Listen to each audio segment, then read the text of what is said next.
Take a look behind the curtain with a real whistleblower and American patriot. Prepare to embrace the uncomfortable truth because this program has no time for comforting lies. Here is civil liberties enthusiast, Second Amendment defender, and recovering FBI agent Kyle Seraphin.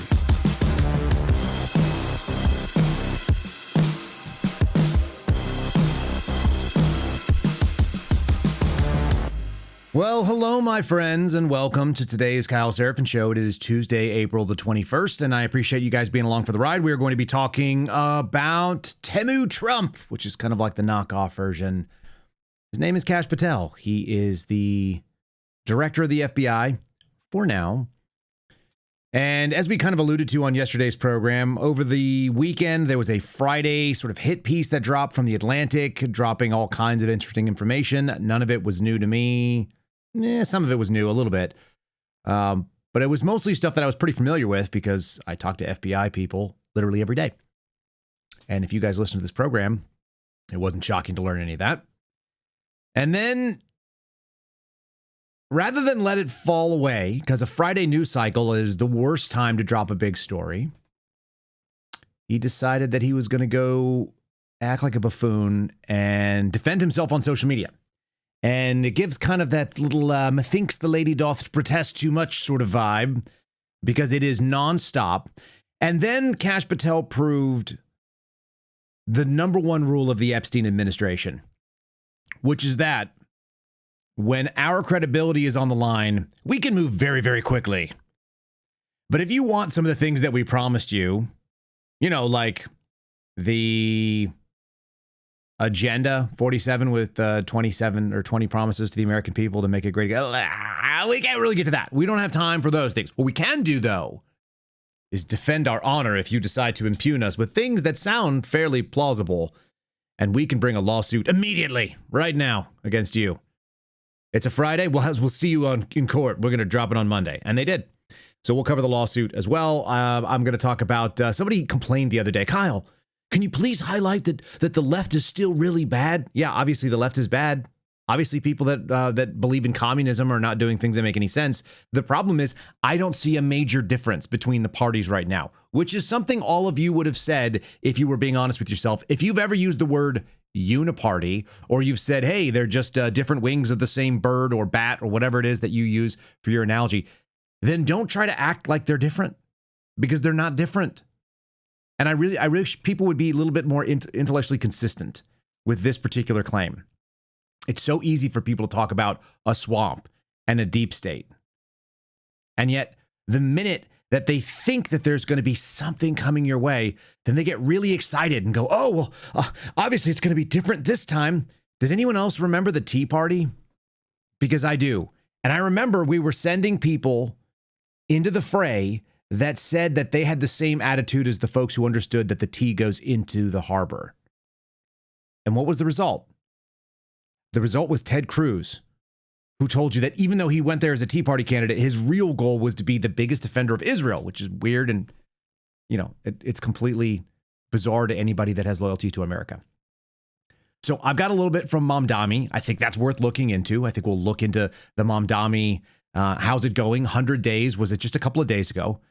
But I don't see major differences when the Republican Party is now telling you, and this is the actual claim coming out, if you want to save America through the Voting Act, the Save America Act, if you want to get a secure election, the only way that you're going to get it is by offering more totalitarian control to your government so that they can spy and surveil you. That's a hell of a bargain, folks. If that's what you voted for, please put it in the comments below because I'd love to hear it. That would blow my mind. It actually does. Let's go to something a little bit more simple as we get started. And we'll start off by talking about water. There's actually nothing more simple than that. I don't take a ton of things at face value anymore. You guys know that. Tap water was not on my radar. It's actually something that was on my wife's radar. And the reason that I caved is because our water here in Texas was not tasty. It was actually disgusting. And I always hated tap water. That's why I'd rather do something else with it, like pour juice in there. 176 Americans are drinking tap water with PFAs in it. These are man-made chemicals. They're used in food packaging. They're used in nonstick cookware. They're used in firefighting foam. That sounds like something you guys should ingest. The scientists can call them forever chemicals because they're in your body and then they stay there and they don't break down and they just hang out there. And some of them can disrupt hormones. They can cause immune system damage. They can increase your risk of cancer. I heard a space about this last night. People talking about these suckers. They also can transport bacterias because they can hide in the little micropores and so on. The EPA set limits on PFAS back in 2024, but the water systems don't have to comply until 2031. So they've got 7 years to continue. That's a long time for those of us to continue just enjoying the poisons that are in there. Now, if you guys want to do something about it, this is what Cove Pure was engineered to do. It's covepure.com/KYLE. They were engineered so that unlike a normal pitcher that you might buy like a Brita or something like that, they have Clearwave reverse osmosis technology. It's certified to remove 99.9% of contaminants, PFAS, heavy metals, fluorides, pharmaceuticals, all the stuff that you are not looking for in your drinking water when you just want to hydrate. Their filtering particles are down to the hundreds of thousands of times smaller than a single human hair. The biggest difference is taste. Our water tasted like sulfur, like the stuff that you would pour out of your broccoli pot after you've boiled it up, which I'm not a big fan of broccoli. I'm definitely not a big fan of broccoli water. If you guys don't want to drink things that taste gross, you just want to drink water that tastes like water, which is basically nothing. It's actually really refreshing. There you go. You don't have to drill holes. You don't have to do any kind of plumbing. You just plug the darn thing in. It takes you about 10, 15 minutes to get just a couple of buttons pushed. covepure.com/KYLE. Don't wait till 2031 for the government to fix your water. You'll save $250 off right now at covepure, covepure.com/KYLE. You'll save $250 on their product, which sits in my kids' bathroom right now so that they can drink good tasting water. Let's get into today's program. It's going to be a little bit less tasty than that.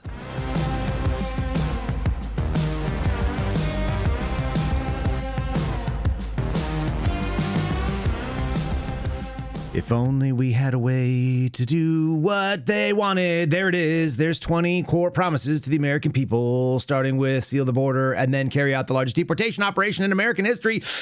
And we didn't even make it to number 2. That's so disappointing, isn't it?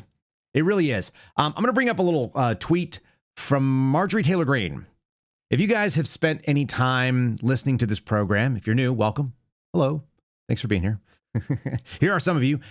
Every time I hit the button for the first time, by the way, for the chat button, it pulls up and they go, and they all like scroll super fast. For those of you that are new, welcome to the program. If you are listening anywhere other, if you're listening live anywhere other than YouTube, which is sitting on this side of me, and Rumble, which is on this side of me, join the chat. It's fun. I don't know that they listen to the program even, but they have conversations that are quite interesting. Let's go to this real simple thing. And there it is. Number 2, carry out the largest deportation operation. Here's Marjorie Taylor Greene. I am not a big fan of Marjorie Taylor Greene as a general rule. What I like to also do, though, is find people that I'm inclined to not like or inclined to disagree with because I don't think that they have good values or I don't think that their life is something that is worth, admiring or trying to emulate. And then I just see if they have something intelligent to say. And it turns out this actually makes a lot of sense to me. I'll read it to you. The United States government now has to refund $166 billion in tariffs plus interest. Donald Trump said he would be paying American checks from tariffs and eventually use it to replace the income tax. I feel like I've got that clip, so we'll make that happen. And now you're not even going to get your Doge check, which he promised you. They canceled the Doge check. They canceled Doge. You're not going to get tariff checks. They're going to pay back the interest on the tariffs collected, but they're not going to pay it back to you, by the way, even though you're the ones who paid it as you went out there and bought things. They're going to pay it back to the companies who collected it and up their prices. Are they going to give it back in some big discounts? I don't know, but the odds are probably not. $166 billion is going to have to go back. And then all the 4D chessers were like, aha! But that's how they showed you that there was lawfare. And now they're going to do new tariffs under new programs. Spare me. Just do what you said. It's so simple. The American people don't need complicated. They need you to just do the thing you promised. And it turns out that wasn't up there on the beginning of it. What they wanted you to do was deport Americans who, deport people who are not Americans. So they can't vote. So they can't drive pressure up on our housing system. So they can't fill up all of our roadways and make it cost more to get to work. They want you to make sure that they're not driving the cost of groceries up. We have all these different pressures and they all come from, like, theoretically, if you had 20 million less people in this country, it'd be a big deal. I've got a story about that because it can go sad, but it doesn't mean that it's wrong. She said, if you're paying, right now you're paying $2 billion a day for Trump and Netanyahu's war in Iran. Got something kind of funny about that. If you're paying an average of $4 per gallon on gas, inflation's rising again. Yes and no. I actually have seen for the first time that the fuel prices in Texas are starting to drop just a little bit. They peaked at about $5.50 a gallon for diesel. That's what I look at. That's the green one that you guys drive by. And if you don't drive diesel, you don't care. But diesel matters for people who have trucks like me, number one, and for people that are driving your food around and every sort of delivered good that you have, most likely coming because of diesel. There's going to be a huge truck that's moving it across the country. So diesel prices matter a lot more than you think they do. And they were $5.50 a gallon in Texas. That's very, very high. For example, before the Iran kickoff, they were hovering around $3 and they were slightly below $3 when I could find it. But 309, $2.95, that kind of thing. That was kind of the price range they disappeared at. So it was $5.50, $5.49-ish. And for the first time as I drove home last night, I saw a few of them at $4.93, $4.96. So we may have lost 50 cents in that. I just want to be fair where it is fair, that some of these prices may come down just a little bit. That's still massively higher than they were. $2 more than I was paying, 8 weeks ago. So just credit where it's due, but fixing the problem that you created is not something you should be high-fiving yourself and bending around, patting your back. The lack of humility and understanding of the struggles of regular Americans is astounding. And Trump and his lackeys demand loyalty, and they name call and they bully you if Americans struggle more and more. I think all of that is very, very true. And I think this is why the midterms are going to be a mess for people that just wanted you to just focus in on the problem.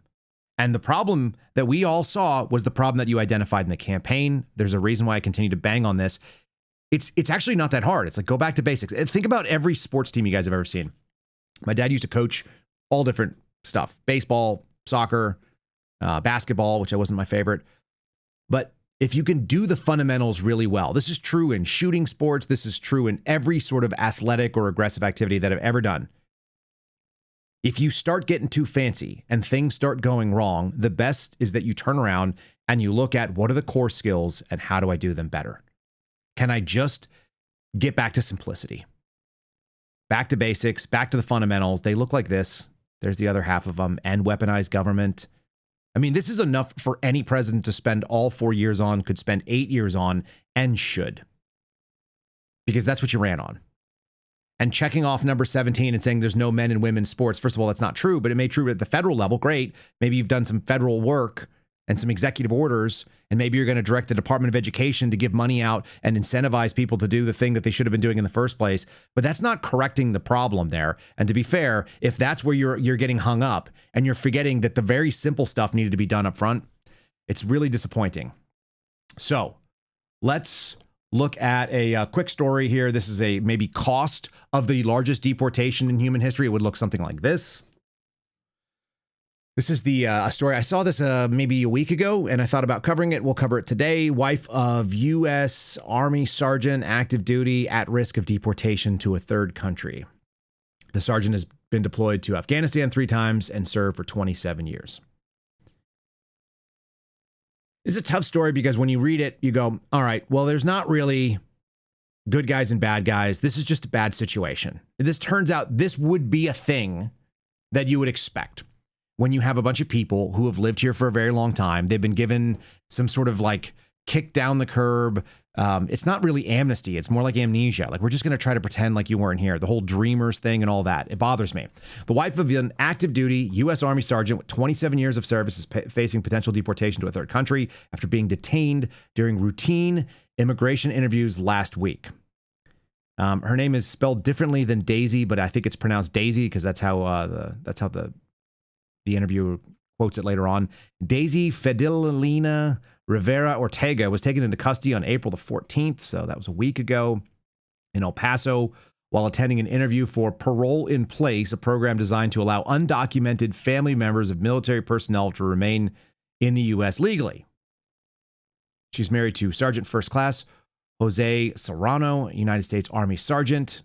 stationed at Fort Bliss. He's been deployed to Afghanistan 3 times. This is actually the second one of these people that I've seen. There's another story about the same deal where some gal had been a deportation order for 20 years and she's 21 or 22 years old. So even when she was like a baby, she had a deportation order. In this case, he says she goes to church, she goes to work. That's the life of my wife, Daisy. But last week, he said shortly after they arrived at their appointment for a United States Citizenship and Immigration Services building, unidentified men detained the wife. That seems like a trap maybe too.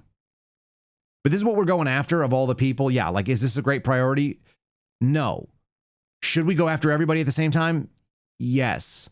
Has Trump sort of said that he was going to prioritize certain people over others? Yes. I don't know what the answer is here, except that we're not doing enough of this. We're not doing big enough. And if you look like you're singling out military spouses, you're going to get sympathy. You're going to get sympathy from people that are even on the right, that are like, why are we getting rid of family people? Why are we going after a mother who's married to a military member? And why does this person not have citizenship? How can we not figure this sucker out? He said, we were at the end of the hallway. My wife was apprehended. They put her in handcuffs and they took her away. That's what happens. Nobody told me anything, even when I was asking, hey, what's going on? What's going on with her? She currently works for, one of the things Donald Trump said would be protected, the IHG Army hotels. Didn't we say that we were going to take care of people that were in the hospitality business? You could understand why that'd be confusing. She has a valid work permit through 2030. It was previously granted withholdings from removal of her home country of El Salvador. She's now at risk of deportation to Mexico for no particular reason other than it's a third country, so it's not a true deportation in the way that they look at it. They have these weird rules where they can send people out of the country as long as it's not back to their home country. She has no connection there.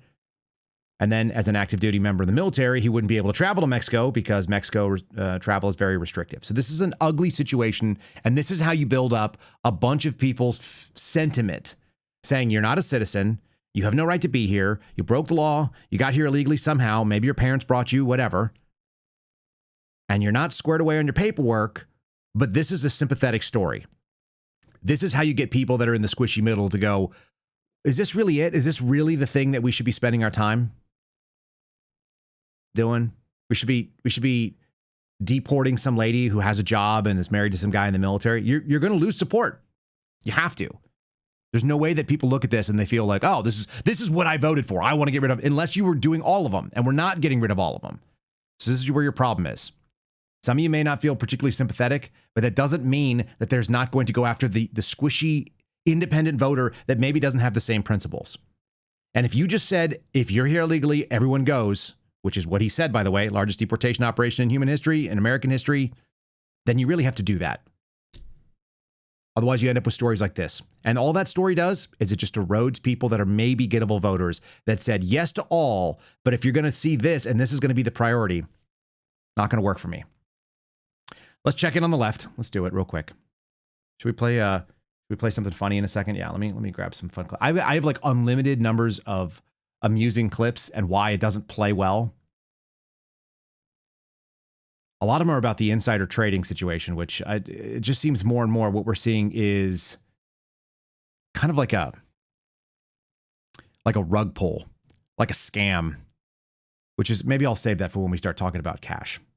Let's do real quickly. I'm going to just close out my clips here. We'll go to this one. This is a fun one. And we'll play a Mondami clip because that's a good way to start. Mondami scapegoating the rich, but he can't fill a $5.4 billion budget hole. It's an awful lot of money. So Mondami, who's the commie that runs, that's kind of fun. Mondami, the commie. He's the communist that is running New York as mayor. And he made some promises to the people of New York City that they were going to do the thing that communists always say. We're going to go after other people's money. Your problem is the rich. Now, the problem with the rich is that New York's wealthy citizens pay 40% of all of the taxes.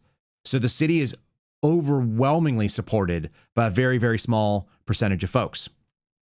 This is the same way that they managed to get the income tax in on you. This is a real fun little trick. So the story is as such. Oh, that's not the right one. Let's go to, where's my Mondami stories? There it is. Okay, so this is coming from the New York Times. He has a anti-rich plan, and it's apexing with the second home tax plan. It's a new proposal that will allow for the taxing of what they call pied-à-terres, which are these like, standalone little apartments. They're your second home inside the city. Maybe you have some other house, and then you have a place where you can come in when you want to stay in the city and you don't want to get a hotel. You basically own your own hotel room in a nice building. And this is what he had to say about that. And this is his signature, like, I'm just a regular dude. And he's going to go tap on the glass and tell you that he's going to go after the rich. And it won't totally affect you. You can look at history. Doesn't turn out that's really a great plan. When I ran for mayor, I said I was going to tax the rich.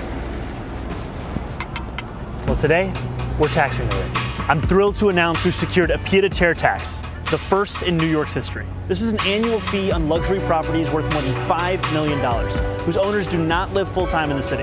Like for this penthouse, which hedge fund CEO Ken Griffin bought for $238 million.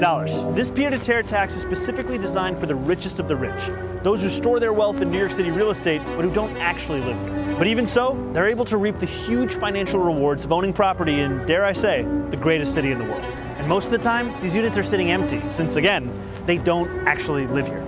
This is a fundamentally unfair system that hurts working New Yorkers. Now, it's coming to an end. This tax will raise at least $500 million directly for the city. It'll help fund things like free childcare, cleaner streets, and safer neighborhoods. As mayor, I believe everyone has a role to play in contributing to our city, and some a little bit more than others. Happy Tax Day, New York.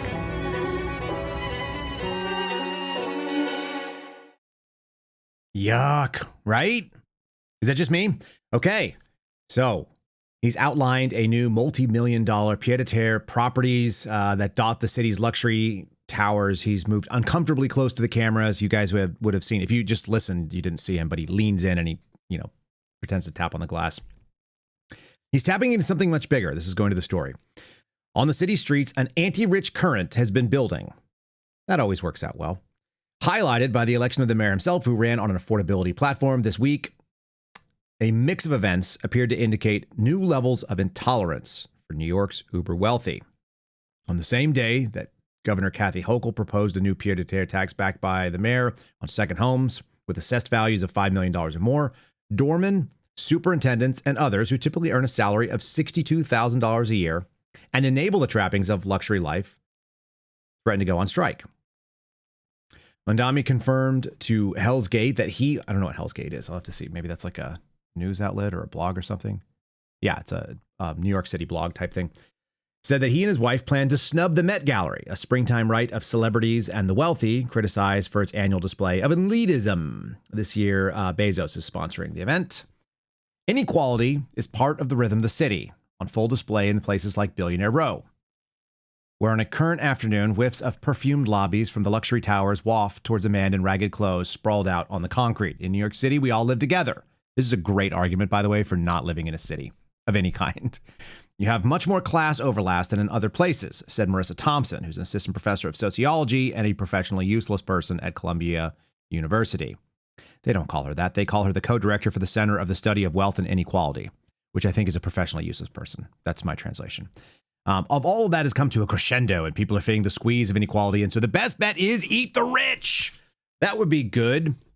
What's amazing is the doormen and the superintendents who typically earn a salary of $62,000 a year. By the way, I do not think that is the number. Having spent time in New York City, having in-laws that used to have a pied-à-terre, like a smaller one, it was like a much less expensive kind of place. The doormen make really good money, and the doormen's union extort really good money. And if people don't live in the building that the doormen are at, like the doorman job is not all that rough, guys. I've seen it. They basically are standing security. They're like a bouncer for your building. If you've never been to a city like New York that has this sort of thing, it's absolutely foreign to normal people. And I'm a normal person. I came from normal places. I've never had a doorman. I don't know why. It's a way that people show that they are different than others. It's a person that opens your freaking door. His job is to open the door, maybe help carry a package or open a door to your car. It's a person that holds an umbrella and covers it until you get to the covered walkway into the building because you live in a shitty city like New York City. And the rain comes pissing down and it's full of dirt and, pigeon shit. It's bizarre. It's absolutely bizarre. Sometimes they get tipped. Sometimes they get tipped annually. They get tipped on special days. I'm watching the chat. Keeps the riffraff out. It sounds like what my mother used to say. It's like, what is the purpose of the Bay Bridge? What is the purpose of a toll on a bridge? Why do they have a toll on the bridge out to Coronado Island? It keeps the riffraff out. That's exactly right. It's a glorified security guard standing there in a suit. And do you need a lot of education to be a doorman? No.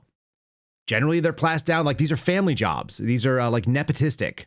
And getting a better building means you get better tips, which means you make better money. And they're not living on $62,000 a year. And this is not a hard job. This is not a skills job. This is a person who stands still and opens a door. Are we kidding? So they're going on strike. They get paid to stand there whether or not there's anybody in the apartment. And guess what else gets paid? The property taxes, the utilities, which have to stay on, all of the upkeep on the building and all the sidewalks and everything. Is it not nuts? I mean, I don't know if you guys have ever spent any time like how out of touch a New York experience is, whether they be wealthy or whether they be middle-class New Yorkers. It's not like anybody else. The amount of money that they'll pay for things that make no sense to anybody in the rest of America. And I remember having New Yorkers visit us when my wife and I were first together. And her buddies from New York would come down and they would like buy a beer for $8, which is insane for Austin, Texas in 2012, 2013. $8 beer. And they'd be like, oh, can you guys believe how cheap the beer is? It's only $8. And we look at them and be like, what? What is going on here? Who are these people? Like, they're like, beers are normally like $20. I'm like, beers are normally like $1, dude. It's a freaking, it pours out of a tap. You guys have any idea what what the kegs cost? This is coming from a guy who used to run a bar in Kansas. Like, I've paid the bills for kegs, lots of them, every week. It's so strange. So anyway, watching this kind of stuff, all of this is going to end up in the same place for whatever it's worth. It's going to end up in the rich will leave or the rich will not be rich enough to be able to handle the problem. You always run out of that thing that they, what do they call it? OPM, other people's money. You always run out of it. And then they got to find more. This is the argument that I continue to make about why America is not recoverable in its current format. Because we don't have politicians that are willing to talk about root causes. They're willing to tell you that they want to get FISA so they can spy on you. And the trade-off is that they will secure the elections, which I'm not 100% sure they're even allowed to do at the federal level. This is a state-to-state issue. This might be a 10th Amendment problem. They're going to give you the Save America Act, and in change, they just want to spy on you more and have a clean FISA for the next 5 years. And people who are your cheering heroes of democracy, Anna Paulina Luna, the dim bulbs that are out there representing Florida, like they're the ones out there championing it. The same people, just like Donald Trump, who said kill FISA a minute ago. So that's what we're playing on. The issue is we have to go so far upstream to look where the issue is, where the problem was. And the problem starts somewhere, and all we're doing is we're like dancing around symptoms. We managed to get an income tax in this country. I started off by telling you about the tariffs. Okay. Well, why do we need tariffs? Well, because we're going to get rid of the IRS and we're going to pay all of our bills through tariffs that come in. So it'll essentially be a consumption tax on goods. That sounds great. Number one, it didn't work. And the way that they played it out, it didn't work. And we're doing $166 billion in rebates to the companies that took your money one way or another, and they're not giving it back to you. But the other problem is that the reason that we have the taxes we do is because we were able to pass a 16th Amendment. And the 16th Amendment said, you know, those rich people, they're not paying their fair share. It sounds very, very familiar. It looks something like this. We're going to try to go after the rich. If we can just point out that these rich people are not paying enough. The only issue is they're paying the most of all of it. And so it's always going to trickle down to regular people in just a second. There's a reason why you have you just paid the IRS on April 15th. Last week, you had to do your taxes because at some point, someone sold the rich should pay their fair share, and Americans were like, yep, that sounds good. That was in 1913. It took them 113 years, but none of you grew up not paying taxes. And you've been paying since your first job. And you've had to have withholdings. Now, luckily, we've got a Treasury Secretary who's really focused on regular people. Now, he did work for Soros for a really long time, and he did understand how money works so that he could be uber wealthy. So he's got that going. I think he understands how money works. He's going to give you a secret tip that will help you have more money. And I think that would be something that all of us would like. We'd all love to have a little bit more cash in our pocket. So exclusive. Should we do it? Should we play the Jones, since Jones is going to be coming up later? Breaking exclusive. Breaking exclusive. All right, let's do it. Here we go. This is how you save. This is how you earn more money. I want to encourage everyone out there watching today to change their withholding if they haven't already done so. Because if you change your withholding, then you will get an automatic real wage increase on a weekly or a monthly basis, and you will be able to keep more of your money this calendar year. I want to encourage everyone out there watching today to change their withholding if they haven't. You guys know how that works? If you change your withholding and you withhold less money from your paycheck so that the IRS takes less out up front, then you'll have that money up front, and then you won't have to wait for the refund where they give you back your own money, and then they celebrate how your own money was given back to you at a higher rate than previously because it was always your money. Do you think that's how he got really wealthy?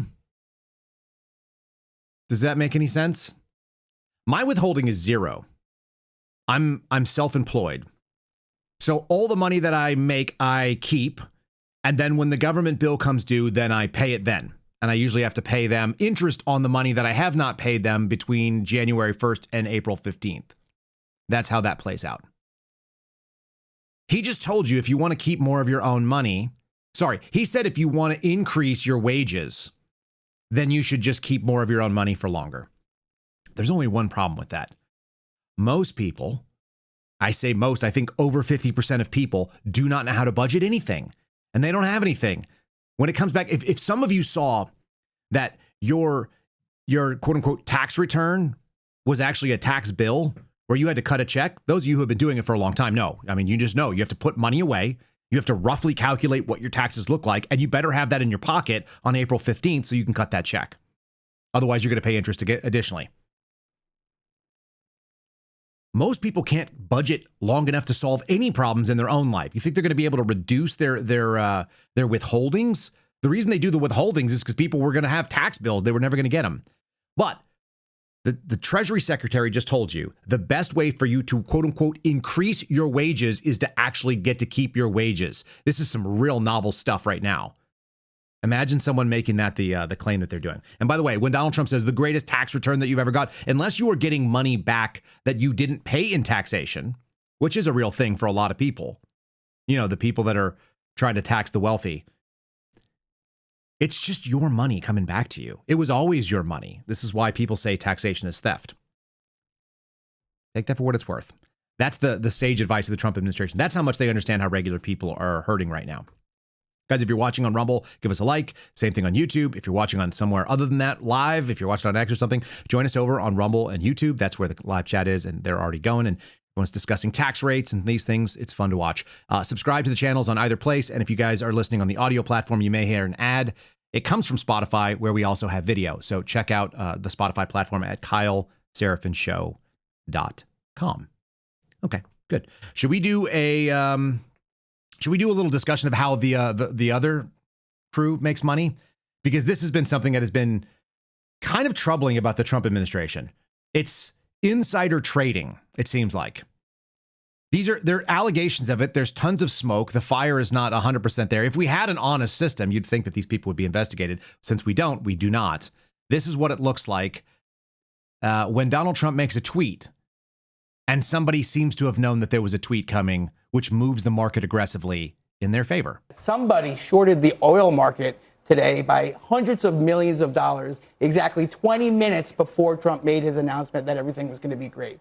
And if you see that once, it could be a coincidence. But that's happened at least 3 times, if not more, since the war began. That's a pattern. And what that suggests is that there's rampant corruption and insider self-dealing going on with the president's up and down predictions of what's going to happen tomorrow in the negotiations and in the markets. And I'm sure that that's being investigated. We can't prove it, but it seems like the corruption that we're seeing in our government maybe not the president, but people who are in the know, and the markets is having a priority over the actual negotiations to end the war. And that's a crazy thing that our system has never seen before.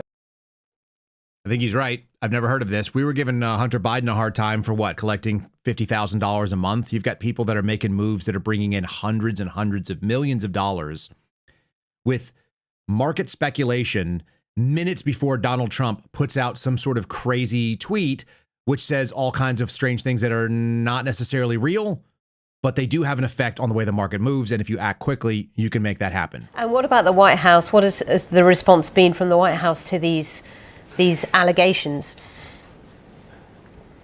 No response when I contacted them. Spokespeople in the past have made it clear that they do strenuously deny any form of insider trading involving the White House. There was one who told another outlet last month it didn't tolerate any administration official illegally profiteering off of insider knowledge.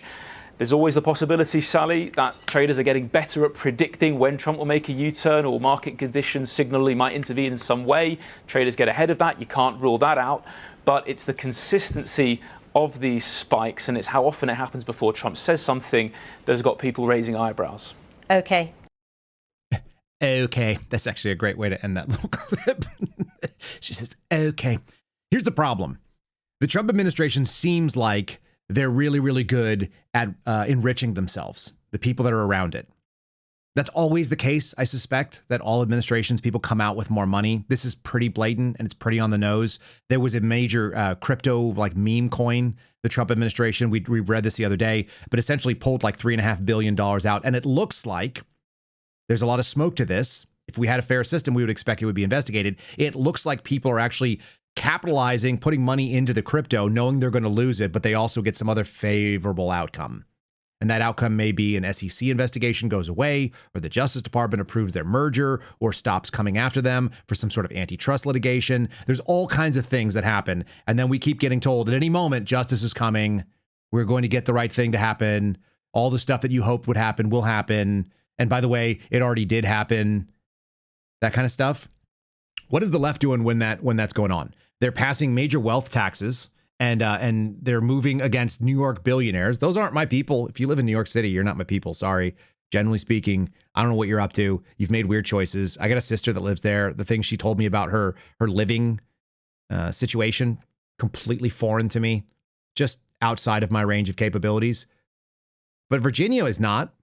I did leave there on purpose. I lived in Virginia. For those that don't know, I moved there in 2016 when I went to the FBI Academy, stayed there, stayed in the Fairfax County, and owned 2 different houses. And I was there until 2021, when it was obvious to me that Glenn Youngkin was not the solution to the problem, and Virginia had been captured back for the good side, whatever that looks like. It was obvious to me that he was the speed bump that Donald Trump is. And that may have hurt people's feelings to understand. But I could see who my neighbors were, and I could see what my neighbors voted for, and I could see what all the people around me voted for. And then I also could see that they could let that all happen. And even though all the folks that I talked to were conservative, those were just my friends, there was obviously a strong enough instinct to push this kind of stuff, which is happening right now.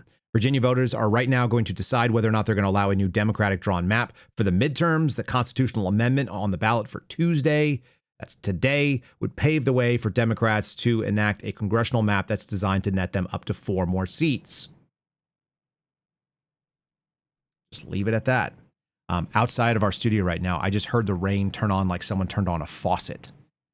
And yeah, that's it. That's what it sounds like. When it rains, it pours. It's doing that because this is always what Virginia was going to do. Glenn Youngkin wasn't a recovery of sanity. Glenn Youngkin was a blip on the radar. And we brought people in that said, hey, he made some really big promises. Then he got into office and he didn't do the thing that I hoped he would do, which was like fix some of the COVID policy and actually insulate the state against some of the wrongdoing. Yeah. It's just a temporary moment. It was just a little bleed off valve for people that were feeling upset. And then they come after you again.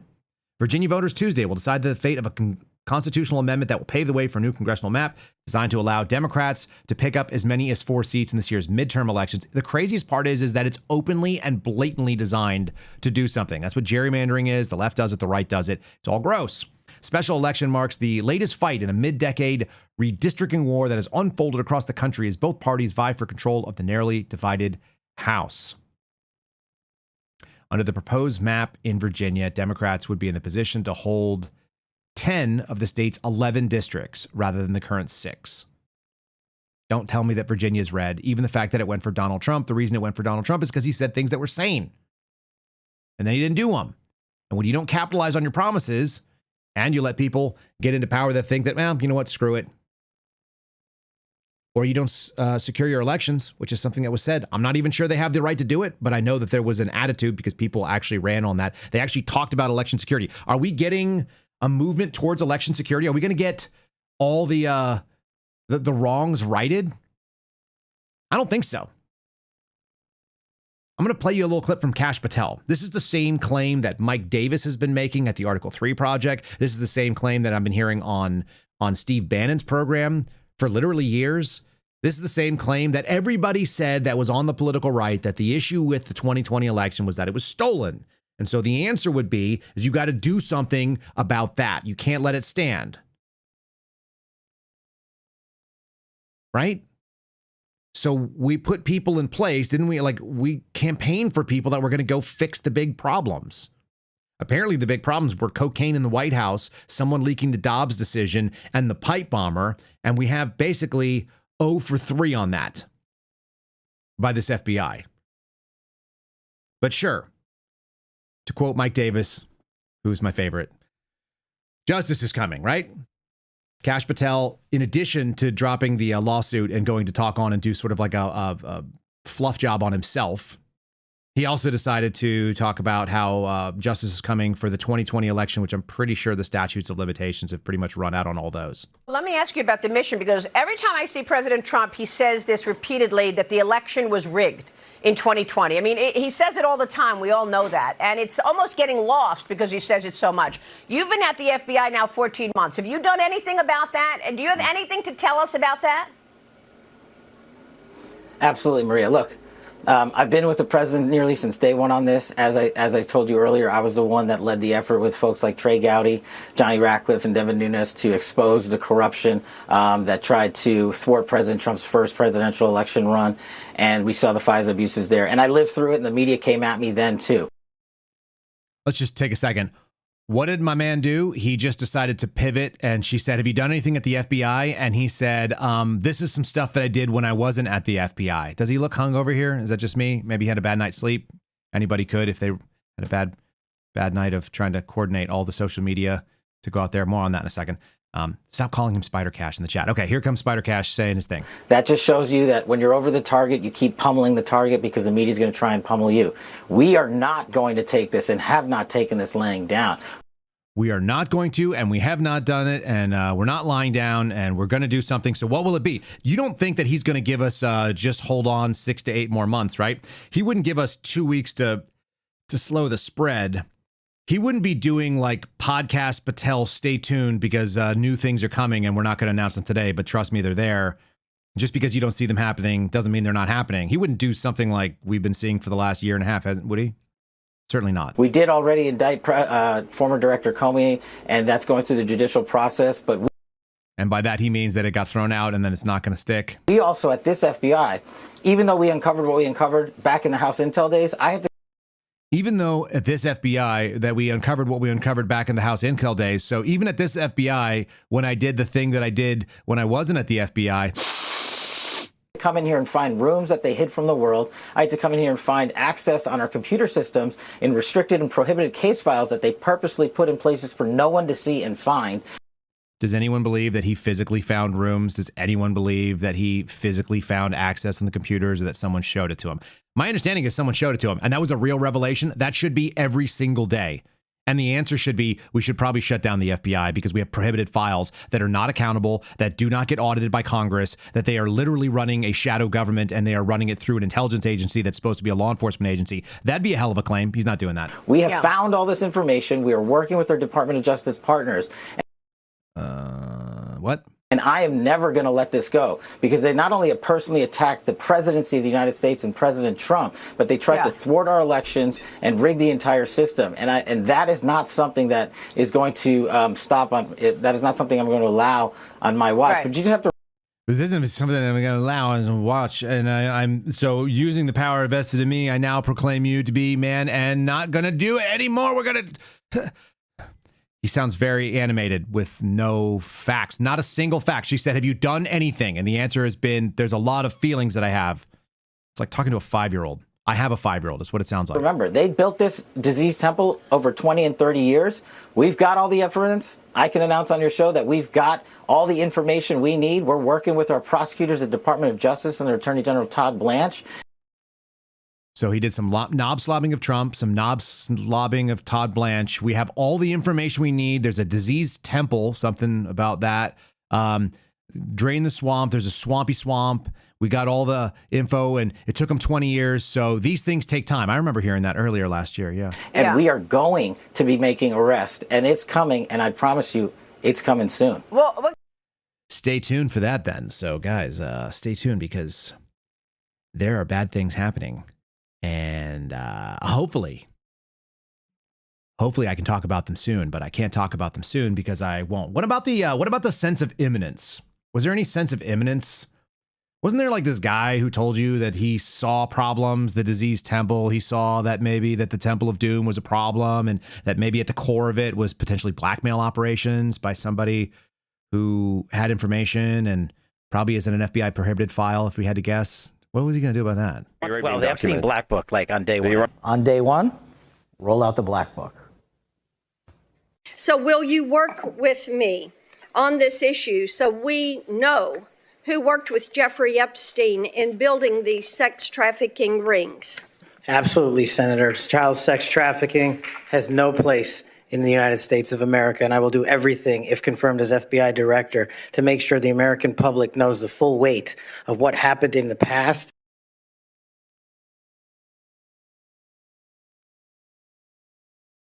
I'm just making a face, sorry. The full weight of what happened in the past and then what we did when we released something. All this goes back to July of 2025 when the FBI on a Sunday night leaked a memo to Axios saying that they were done with the Epstein files, that there were no co-conspirators, there were no additional prosecutions expected, that they were not going to go and do anything. And that opened up an entire tidal wave of bad press and an obvious hypocrisy for the Epstein administration.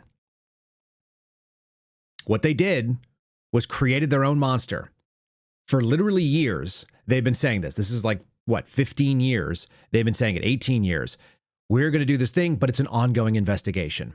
The craziest thing is, for me, watching the deputy director of Dan Bongino and the director, Kash Patel, who campaigned for the jobs that they had on this topic. They had the inside scoop. They knew where the bodies were buried. They knew what we were going to do. We were going to go after the guys. We're going to make this happen. All this other kind of big talk.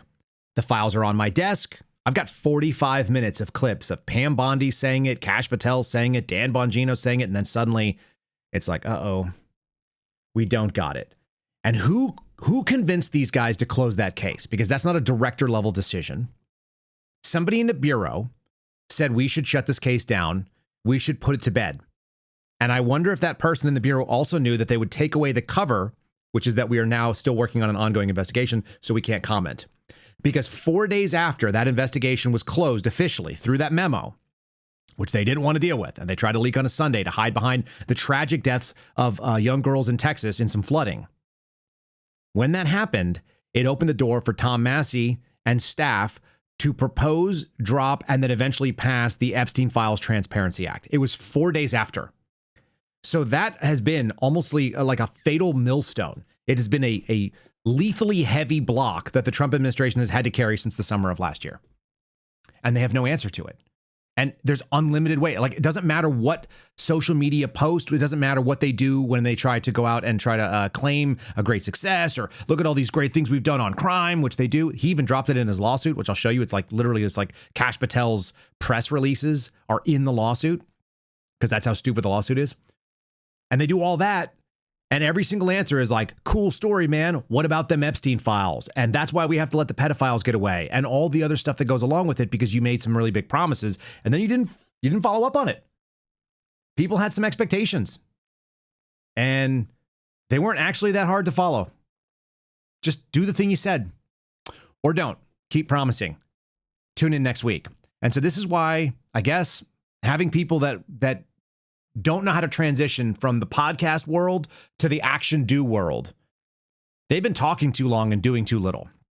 Let's read the story from The Atlantic, which I didn't cover yesterday all that much. I just kind of acknowledges that it was out there. Now we've got a little bit more information, including the lawsuit. So this was edited. Previously, it said something to the effect of the FBI director's behavior is making people worried about national security. I don't remember what the exact headline was, but there was a long headline and it was kind of unwieldy. The shadow edit can mean one of two things. They're walking away from the words of the headline, or they wanted to make it shorter and much more shareable. And my suspicion is this was done pretty early on. It's actually making it more shareable. The FBI director is MIA, standing for missing in action. Kash Patel alarmed colleagues with episodes of excessive drinking and unexplained absences. It's written by Sarah Fitzpatrick. It was released on the 17th, so going back to last week. And here is the story. On Friday, April 10th, which, by the way, I'm going to tell you about. I'm going to break away from the story and tell you what I know from the background as well during it. Friday, April 10th, the FBI director, Kash Patel, was preparing to leave work for the weekend. He struggled to log on to an internal computer system. He quickly became convinced that he'd been locked out, and he panicked, frantically calling aides and allies to announce that he'd been fired by the White House, according to 9 people familiar with his outreach. 2 of these people described his behavior as a freakout. He oversees an agency that employs roughly 38,000 people, including many who are trained to investigate and verify information that can be presented under oath in a court of law. News of his emotional outbursts ricocheted through the Bureau, prompting chatter among officials, and in some corners of the building, expressions of relief. The White House fielded calls from the Bureau and members of Congress asking who was now in charge of the FBI. And it turns out the answer was still Kash Patel. He had not been fired. And the access problem, 2 people familiar with the matter said, appears to have been a technical error and it was quickly resolved. It was ultimately bullshit, one FBI official told me. All right, so let's talk about what that means. Number 1, I got no less than 4, maybe 5 or 6, I'm trying to remember, calls about this exact instance. I didn't know what triggered it, but I knew that on Friday, everybody was asking, has Kash Patel been fired? We're trying to confirm this information. And I reached out to people inside the FBI. None of the things that would normally happen that would indicate the director had been fired. And that would mean things like the security detail had been pulled. And so they were going to come back home. And so they were on their way back. And I know people that know friends on there and so on and so forth. So like we've got additional sort of sourcing inside the FBI. It sounds like, because the FBI is famous for having really, really bad and frustrating computer logons, like every 30 days, like your password just won't work anymore. It's as likely as not that he hadn't logged on in a while because he doesn't do his job.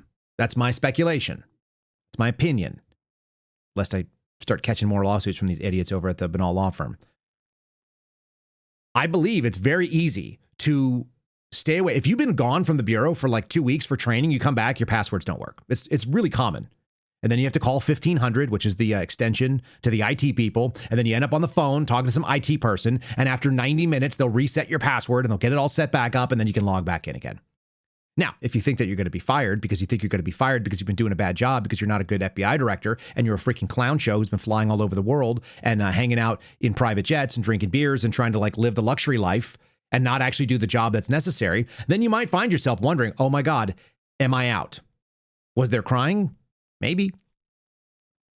According to Patel, but Patel, according to multiple officials, as well as former officials who have stayed close to him, he's deeply concerned that his job is in jeopardy. That's not surprising to any of you if you've been paying attention.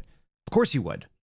He has reasons to think so, including some having to do with witnesses described to me bouts of excessive drinking. This is where it gets into what they consider to be the defamatory claims.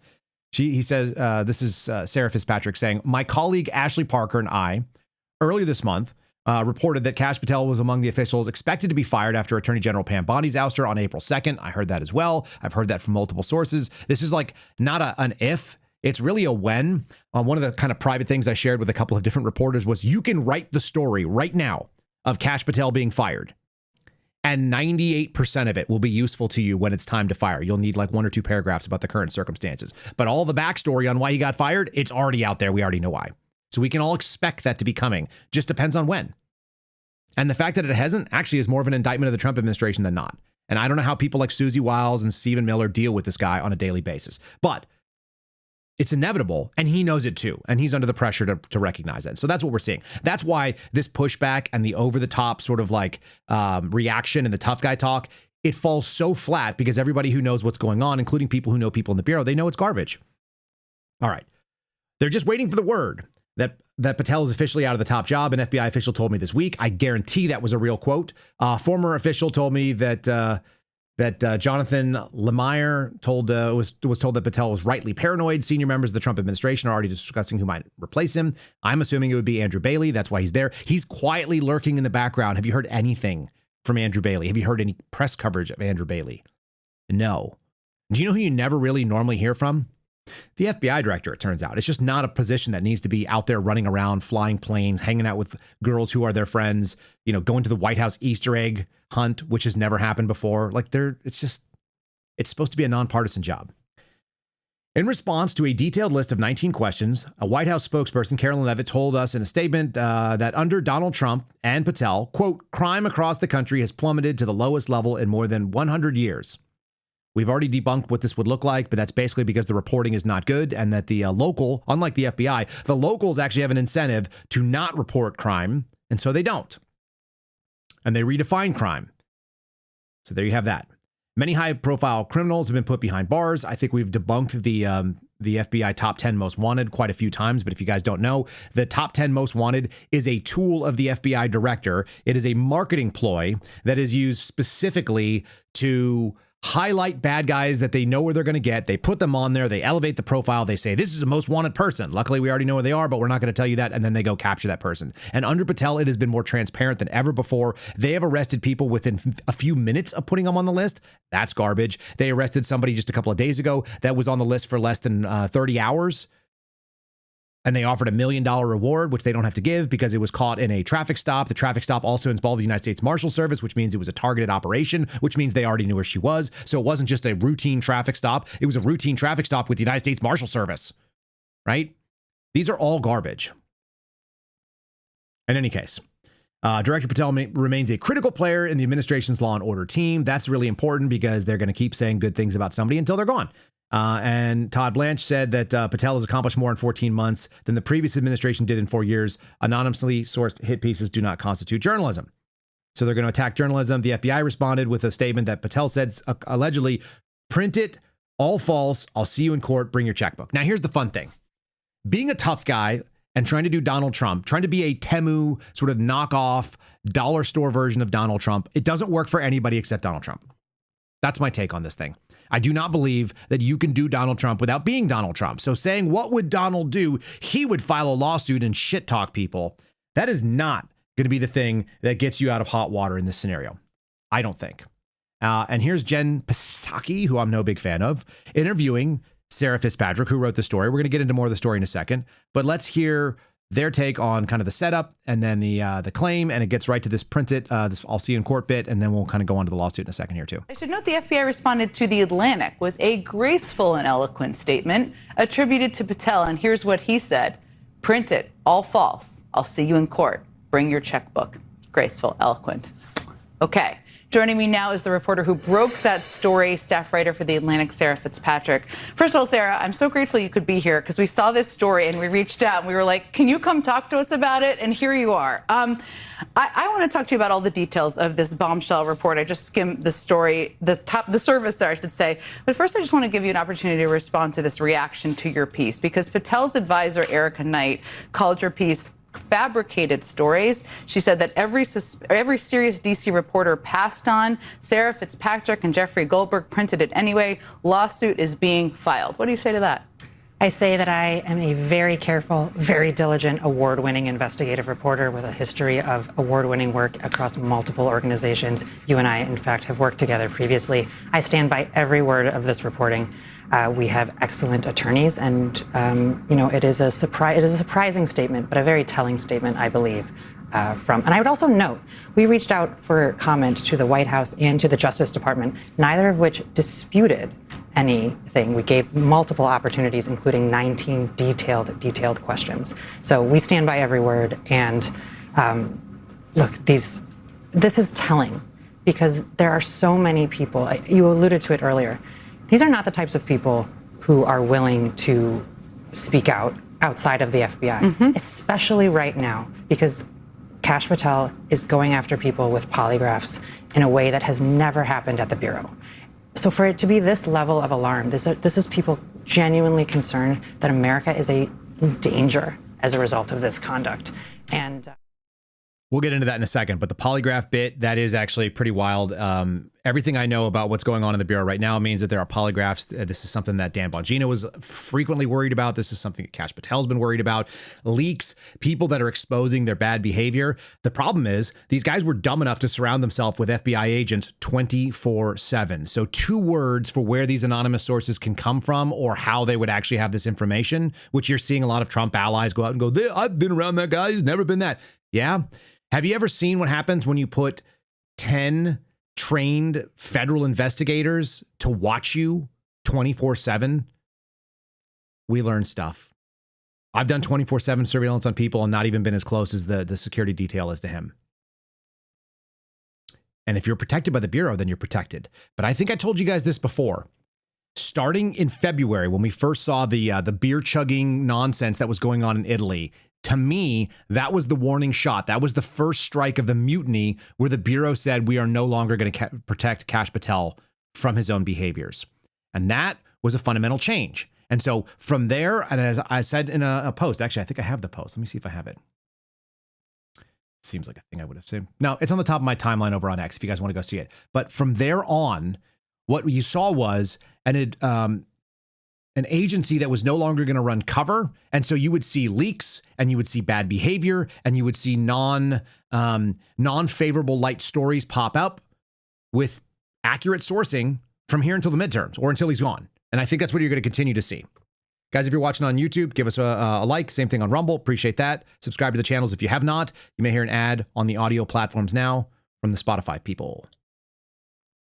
Just leave that up there. That's good. Let's continue on this piece because I think actually some of this stuff is really, really worth getting into the details of. And I'm going to show you why I think it's true because I've been saying this is true since July of last year. The IT lockout episode is emblematic of Patel's tenuous tenure as the FBI's director. He's erratic. He's suspicious of others. He's prone to jumping to conclusions before he has necessary evidence. This is relevant in the Charlie Kirk investigation. This has been like basically his hallmark is trying to rule by social media. His entire gig has been how can I paint myself as the hero and the winner, and how do I make sure that everyone understands that like I'm the guy when in fact he's like running around not doing any of this stuff. Dan Bongino ran cover for him, talked about how great he was, how hard they worked. The story was that Bongino barely showed up to work and also wasn't doing anything of value, that he was just getting run around ragged by a bunch of people who work inside the administration. Work inside the agency. All right, so here's what she says, and this is where it gets really interesting. 24 people I interviewed about Patel's conduct, including current and former FBI. That's part 1. Staff at law enforcement and intelligence agencies. That's number 2. These are people that are going to be in like first proximity or they're going to get the really good rumor intelligence. Hospitality industry workers. You mean people who work in bars, people who work in fancy places that see people doing dumb things? Members of Congress, political operatives, lobbyists, former advisors, speaking on condition of anonymity to discuss sensitive information and private conversations. They describe Patel's tenure as a management failure and his personal behavior as a national security vulnerability. I think that's probably true. Some of the things that I've heard about what he's been up to from people who are in positions to know. He had a freaking whiskey bar installed at your taxpayer expense in his office. Why would that be? That he was carrying boxes of booze onto the private jet so that he could fly back to Las Vegas for the weekend. This is not stuff that like I can't show you, but I'm not going to out the people that did it in the same way that Seraphin Patrick is not going to out her sources. But here's a couple of text messages I got, and I just threw them on the screen for you guys to read. I put these on X, so this is not like a big reveal. These are FBI agents, FBI employees sharing information about what's going on here. Apparently, he's having an office built out in Las Vegas, and he's partying all night in D.C. at a private club near the office. They discussed that in this story. Yep, the detail had to wake him up. Detail is short for the security detail. When you work in the Bureau, you can have, there's 2 details, basically, usually. There's not usually a deputy director detail, but there was always the attorney general detail, which is one of the details, but the detail is the director's detail. Okay? This is what we're talking about. We're talking about people who in July of last year were talking about this to me. It wasn't news. And so the things that seemed to be his focal point was this. This is a tweet that I put up July 15th of 2025. It got almost 250,000 views over on X, pretty low for what it is. FBI Director Kash Patel is not satisfied with the FBI's Gulfstream 550. Do you guys remember we talking about that? He wanted a bigger plane. Apparently, he's going to get it too, by the way. Hopefully that story comes out soon. He's looking to update to a bigger jet because his wealthy friends have them. Sources within the FBI's headquarters and the protective details have stated that he's bringing boxes of alcohol on flights to D.C., out to Vegas, rather. And so I've showed you this video, and I'll play it again. If you guys want, I'll post it over on Locals. But even in this video here that I've got posted, which took me a lot of work to find because it was strange. It was hiding. I saw it the day that he got confirmed, and then it went away and disappeared into the annals of the internet. But he's out there talking about how, I needed to become the FBI director because I wasn't really great at business. The only way I was ever going to be able to get my own private jet was becoming the FBI director. That's not cute and funny at this point. It might have been cute and funny in February. And by the way, the guy who's sitting there behind him right here on the screen, if you see him, he's wearing the dark green or the olive green pants and this gray turtleneck. That's Mike Muldoon. That's the man who owns the home that Kash Patel apparently rents out of in Vegas. And he's kind of a shadowy guy. He's hard to find. If you go to Google him on the internet, you'll find very little. There's allegations of fraudulent real estate transactions and people that are upset because he does timeshares. People don't like what he's up to. He gives tons of money, like 5-figure amounts, $50,000, $60,000, $75,000, $100,000 donations to different GOP causes and candidates and super PACs.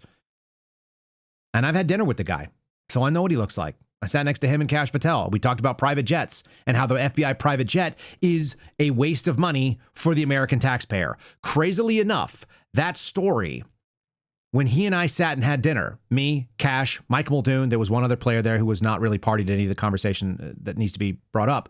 And as we sat there, the discussion led to the conversations that Kash Patel had about the private jet, $15,000 to take off and all that. Those numbers came from that conversation, as far as I can tell. That was in January of 2023. And they were buying very expensive, $2,500 bottles of wine or more. I don't know how much they cost. I don't really drink. So I sit here and watch these guys, and they're having a good time. Was anybody over the top drunk? No. Were they having conversations that you wouldn't want to be public? Yeah.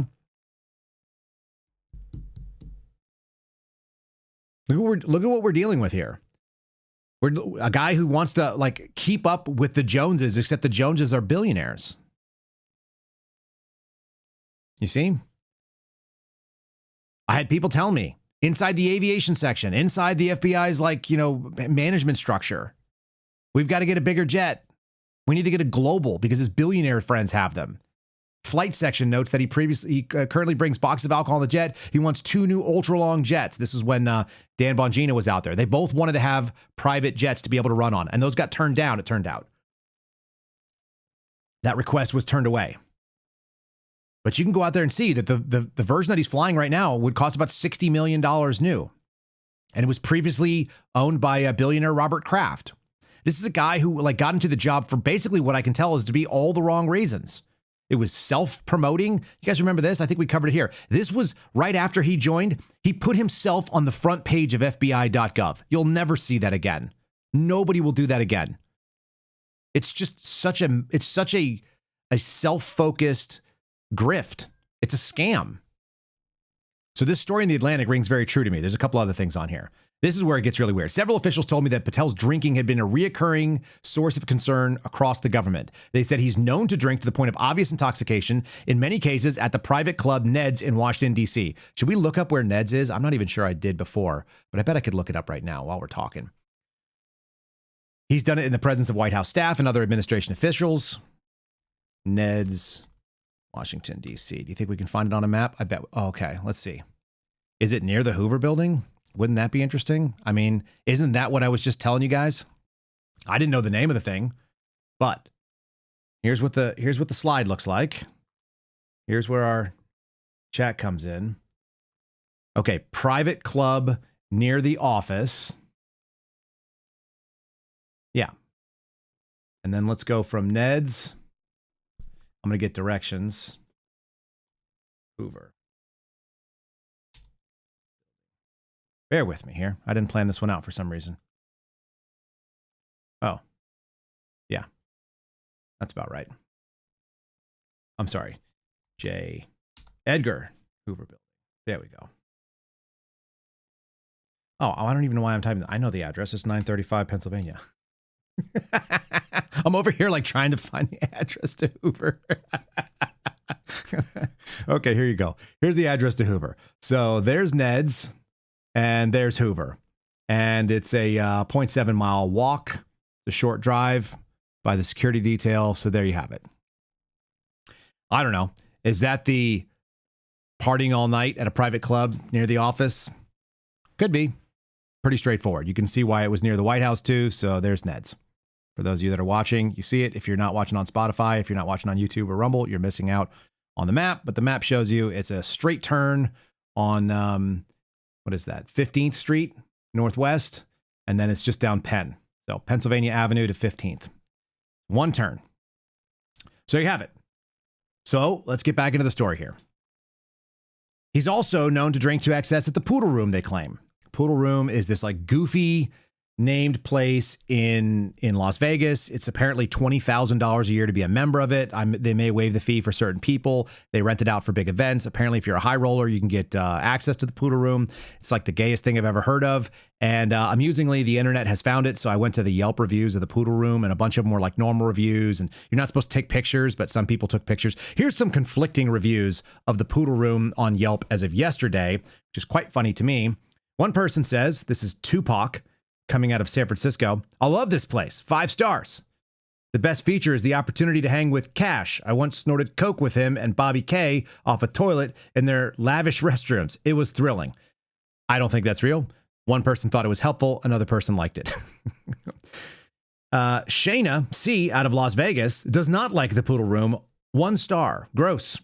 That drunk alcoholic grifter Kash Patel hangs out there. I will not go to a place that will tolerate the Epsteino Nazi regime. These are obviously fake reviews, clearly. So I'm reading this only as fun because the internet is now taking up this. And so now it's going to have some fallout on these places, which used to be the, the lavish sort of hiding places of wealthy people that didn't need this kind of attention. And I guess if I was going to go and find places to drink, I would probably do it at a private club if I was a member of the political elite, because I wouldn't want people to watch me either. I just would think the right answer would be what Donald Trump does, which is just not drink at all. All right, we'll go back into the story here. I just thought those were funny. Might take a little bit of levity with it. All right, so several people said he was known to drink to excess. He spends frequently parts of his weekends out there. Early in his tenure, meetings and briefings had to be rescheduled for later in the day as a result of his alcohol-fueled nights. 6 current and former officials said they're familiar with Kash Patel's schedule. Again, the stories that I was hearing out of the FBI from people who are in positions to know, we should always evaluate them, placement and access. The rumor intelligence mill of the FBI is crazy. And if you guys don't know how fast it can move, there would be a story that would happen on like a Tuesday in Washington Field, which would be some conversation a supervisor has with some guy. And that guy would go and send an email to his buddy who's on SWAT being like, I can't believe this crap just happened. That guy would send it to somebody out in Las Vegas. Somebody in Las Vegas would send it out to Honolulu. Honolulu would be friends with me from Quantico and send me an email back. And so within 2 days, I'd be hearing the same story that took place in my office 2 floors below, all the way from across the world. Forget the country. It's a very, very small bureau. And there's not a lot of times when you could go and drink yourself into a stupor and not be able to wake up for your meeting and then have like 10 SWAT guys have to come and wake you up. That wouldn't actually fly without people knowing about it. And it turns out that's probably why this story is out there. And this is probably why it was written. I have zero fear of this lawsuit on behalf of the Atlantic, which I have no love for the Atlantic. But I do know this story has a lot of roots in reality. It's just because FBI people talk and they're sick of this. And when I told you in February, they were going to start letting it go. They were going to stop protecting this guy. On multiple occasions in the past year, members of his security detail had difficulty waking Kash Patel because he was seemingly intoxicated, according to information supplied to Justice Department and White House officials. Request for breaching equipment normally used by SWAT and hostage rescue was used to gain access and would be used to quickly gain access to buildings was made last year because Patel had been unreachable behind locked doors, according to multiple people familiar with the request. Here's the deal. The detail always has some version of breaching gear because they're SWAT. They're a SWAT unit, essentially. They're a rapid response. The question was, is there some sort of advance? So just so you guys know, this is just some background information. There's basically breaching and then there's like advanced breaching. Regular breaching are like door knocking. That's going to be your battering rams. They're going to be your pry bars. There's a couple other things you can do. Then there's shotgun breaching, where they have breaching rounds loaded in a small shotgun and they can blast out the door. There's another one that would be explosive breaching, where they actually rig up explosive charges. And then lastly, there's a thing called hydraulic breaches, which is essentially like a hydraulic system in a backpack or something similar that's carried. And you can literally just set these two like kind of expandable, kind of like the club, where you snap it out to fit into a door frame, and then you punch the hydraulics and it bends the door frame so the door pops open like a soda can or whatever. So this is a thing you can do. And if it sounds like while breaching equipment is always there, if there was a request for advanced breaching, that would be something that'd be kind of unusual, because you'd usually only want that on like felony warrant squad and stuff. So just looking at this, the story and for what it is, again, all of this stuff rings highly probable to me, not just because I think Kash Patel is a clown, but because I think that people have been talking about this for a while, and the secrets are no longer going to stay inside the Bureau. Again, traditionally, the FBI protects its own, except when you embarrass the FBI. And what has Kash Patel been doing but embarrassing them? Some colleagues at the FBI worry his personal behavior has become a threat to public safety. I think that's neither here nor there. I think the people that are involved should, they should basically mitigate a lot of that, because it's one guy and he's not actually doing all that much to be in charge. And I think Andrew Bailey hopefully has his hand on the pulse and is paying attention. But they're expected that, he's supposed to be available and focus on his job. That's why he has the plane, by the way. The reason he's got the plane is so that he can always be in touch and he can make good decisions. Unless he can't. I don't know. I never drank on a work trip. It just wasn't a thing that made sense to me, because I was there to do work. It never occurred to me that we would like not be on duty while we were traveling for work. It's kind of a calling more than anything else. And that's why it's supposed to be kind of a burden. But whatever.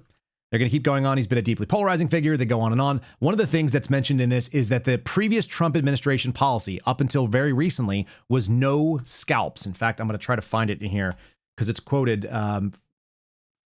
Scalps. I want scalps. Where's the no scalps? Maybe they took that out of the... I wonder if they edited it. I feel like I saw that in an earlier version of this, but maybe there was a whole sort of like idea that you would not take any scalps, that basically you're going to lose people, and you're only going to give them other jobs. This is like what happened with Mike Waltz. They weren't going to just kick anybody to the curb and say, hey, you're out. So that's why you have this sort of really half-assed version of what happened to Kristi Noem, where she's no longer a cabinet secretary, but she's at the Shield of America thing, right? Like that's getting fired. They used to say you weren't going to do that. Now we're talking about that there may actually be real scalps, because they're going to get destroyed in the midterms, and mostly because of what Marjorie Taylor Greene started this program off with, which I read. The domestic agenda. It was screwed. Could have been handled, but it wasn't. All right. They talk about how the FBI has been wounded by a number of scandals. Thank you very much. That they hope that Patel would give them a fresh start. I did as well, as someone who helped sort of like expose a lot of this scandal. But he just kept making mistake after mistake. There's more and more on this. So let's go to the response. Of course, the normal thing to do, and I don't know why I have to keep giving advice, but I think Alex Jones and I talked about this. The normal thing that you would do if you had a scandalous hit piece, which may have some degree of accuracy in it. If you got someone writing something stupid about you, especially if it's fake, you can either debunk it and just move on, or you don't address it. I've got a former boss who's desperate for audience. He's desperate for oxygen, and he constantly says things about me that are salacious, and he thinks they're scandalous, and nobody cares. And his audience is like a couple hundred people, if that. And nobody likes what he does. He's part of the former agents group, the FAGs. So do I spend a lot of time worrying about it? No. I don't even remember it until someone goes, hey, did you see this thing? And I go, nope, I didn't see that thing. And the only reason I saw it is because of you, and now I'm going to forget about it because I don't care. It's not relevant to me. If you're Kash Patel and you're doing a great job, then you don't need to tell everyone what a great job you're doing, because your work speaks for itself. But if you're not doing a great job and you're worried that you're going to lose your job, and you're worried that things are going to come after you because you've been a fool and acting like a fool in public, and a lot of people know it, and you have a 24/7 security detail that is surrounding you with 10 FBI agents at all times, 30 total, at literally every hour of the day, 24/7, 365. If you have federal surveillance watching you and all of your missteps and misdeeds, and they're going to keep it quiet as long as you're doing your job, but then you're not doing your job in a good way anymore, maybe you start panicking, which is what I would assume is happening. So the dumbest thing you can do is say, well, they wrote a hit piece about me. He could say things like, yeah, go ahead and print it, like bring your checkbook because I'll just sue you. A grown-up would just let the story drop and then turn around and sue them. I guess. I'm not really into suing. I don't sue for defamation. I think that's dumb. It's like, say whatever you want. But that's not who we have as an FBI director. I guess, unfortunately, we don't have grown-ups in charge. We have these like teenage wannabe, hockey boner guys that are flying around and trying to live like their best life on our dollar. So this is the actual outcome. This is what the lawsuit looks like. Now to that $250 million defamation suit filed by the FBI director over a report accusing him of excessive drinking. He dismissed it as a hit piece designed to drive him out of his job. Kelly O'Donnell has the late details. Tonight, a battle over reputation and reporting. Just real quickly, a hit piece designed to drive him out of his job is a really funny little thing to say if you think about it. And I want you guys to consider, how would it drive you out of your job if it was false?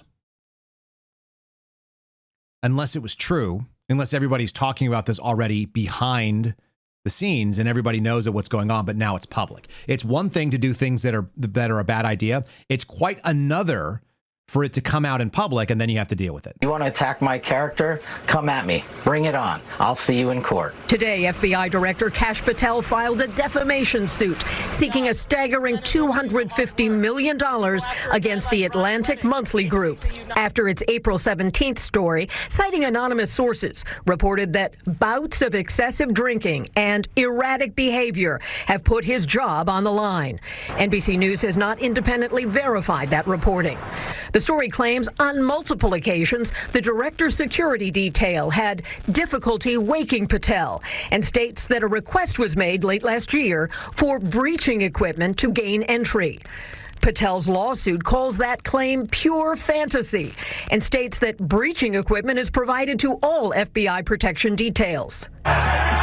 Patel had faced criticism for this moment when he partied with U.S. men's hockey, winning Olympic gold. He responded that he was extremely humbled to celebrate with the boys. The director's lawsuit alleges the Atlantic story contains false and obviously fabricated allegations and ignored the FBI's response before it was published, while the Atlantic says we stand by our reporting on Kash Patel. Tom? Okay, Kelly, thank you. FBI. Under President Trump's brilliant leadership in backing the blue and backing law enforcement, this FBI has the most prolific year in crime reduction in the United States history. A 20% reduction in the homicide rate, a 20-point drop in opiate overdose deaths. We have found and identified 6,300 child victims. 6,300 kids get to go home to their kids. That's a 30% increase. Seizing enough fentanyl to kill 180 million Americans. That's a 31% increase. Our deal with China, where we stopped the flow of fentanyl precursors, or historic engagement thanks to President Trump in Busan. And our work continues. We've captured 8 of the top 10 most wanted fugitives in the world, to include rapists, murderers, terrorists, and narco traffickers. That's twice as many as Joe Biden did in 4 years. President Trump and this FBI got done in 14 months. All right, so those are the greatest hits. So that's what's really important to everybody, except all that stuff is made up. And I kid you not, he actually put that in his lawsuit because this guy is so desperate for positive press that he decided to actually issue it in a federal filing. So here's the actual lawsuit as was filed the other day. This is the United States District Court for the District of Columbia. This is Kashyap P. Pradmod Patel. And the Atlantic Monthly Group, LLC, and Sarah Fitzpatrick individually as defendants. She's the author of the piece. So there it is. He's the director. He brings a lawsuit. He seeks to hold them accountable for sweeping, malicious, and defamatory hit piece. Hit piece is like a colloquial term. It's not even a legal term. Published on April the 17th. The defendants are, of course, free to criticize the leadership of the FBI. Well, are they, though? Because apparently if you don't actually just print the things that they say, then they're a problem. But they crossed the legal line by publishing an article replete with false and obviously fabricated allegations designed to destroy his reputation and drive him from office. How would it be that false allegations by a journalistic organization or any sort of even just trashy like tabloid could drive him from office? What does that say about the people that are in charge of him if they actually believe things that are false? When you're talking about the president of the United States who has access to intelligence briefings and, theoretically like real info. Is that not a problem? That this is designed to drive him from office and that there's a possibility that it could actually work? All right, the defendants published the article with actual malice. This is the standard for a public figure, despite being expressly warned hours before publication that the central allegations were categorically false. Warned, and then what? Again, if you have sources that are saying things that you know are in a position to know, and then you have the people who are literally paid to lie to you, which is what we've heard from the Biden administration, we've heard from the Trump administration, the people who get up at the podium that speak on behalf of these agencies, they are not required to say the truth. They're not under oath. There's no legal standard for them saying that's categorically false and defamatory. It's like, so what? That's your opinion. And if I have things that say otherwise, now we're in a he said, she said against like what? Yeah, the sources are not anonymous to the writer, by the way. They're anonymous to the reader. So yeah, I 100% would go, yeah, you say three sources, I start getting suspicious. If you tell me you have a dozen people or 24 people and you can name what industries they're in and they're in places where they could be, that starts me thinking, okay, well, maybe. And then I have the same kind of sources. They're not the same people as far as I know. I don't think the people that talk to me talk to Seraphin Patrick, but they've been saying the same thing for 9 months. Then I start thinking that we're right. Then I start thinking, yeah, okay, fine. Somebody's printed it. This is when this story came out, multiple reporters from other outlets were like, man, if they were able to substantiate these claims, I heard about them as well. There's far too much smoke about the incompetency of this man for there not to be some fire underneath it. I'm just saying that's my opinion. That is my analysis of this situation. Okay, and then here's what they say. This is the same kind of, by the way, this is the same law firm that's suing me with Kash Patel's girl, who's his friend. Despite having abundantly public information contradicting these allegations, which is just them saying it, by the way, and like people that are friends with Kash saying it, because they basically took out like shifts, and everybody from Erica Knight to Ben Williamson, who's the assistant director of the public affairs, all the people that have a vested interest in Kash Patel remaining there. Rick Grinnell, for some reason, I don't know if Kash Patel has like a relationship with this man, if they're dating or what, but it seems like Rick Grinnell has drawn the day shift. And his day shift is to just constantly hammer his belief that Kash Patel is the greatest guy ever. And yet there's no evidence in any of this stuff. It's just a person's opinion.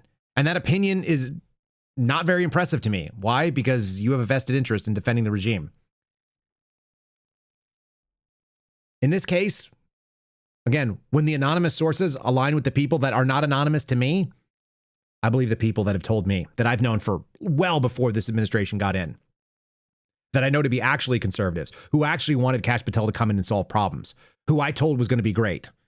And I have to apologize to sometimes. Despite abundant publicly available information contradicting the allegations, despite obvious and fatal defects in their own sourcing. Some of the stuff that's in here is really, really funny. They talk about the, I'll show you in a second, because I think I'm going to file a FOIA lawsuit over it. So here's the parties, they describe them. Here's the jurisdiction. It has to be over $75,000, which it is. How do they describe Kash? He's a citizen and a resident of Nevada. He has a 10-year appointment to be FBI director in Las Vegas. I always found this to be problematic too. He's not married. He doesn't have a wife to go home to. He's a single dude who's not from Nevada, whose family doesn't live in Nevada, that rents a place from a billionaire in Nevada.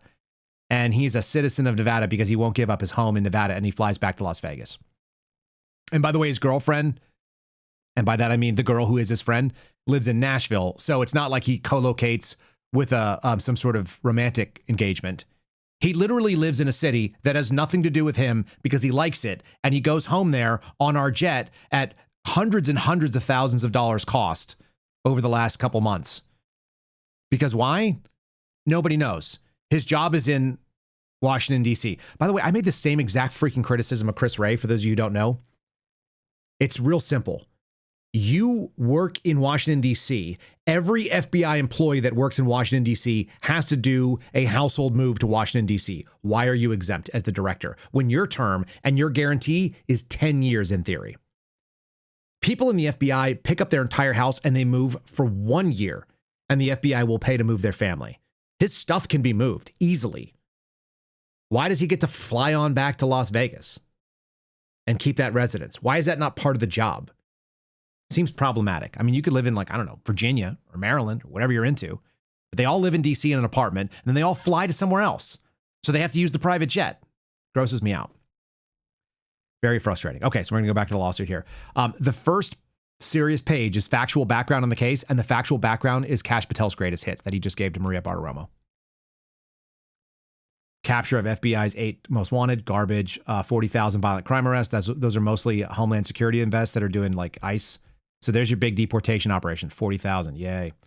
Disruption of 2,000 gang and criminal enterprises. The word disruption is actually an FBI statistical accomplishment. It doesn't mean what you think it means. It means that they like arrested a guy. It doesn't mean that they stopped the operations of the gang. They could arrest like the lowest level drug pusher or lowest level extortionist, and that would be a disruption.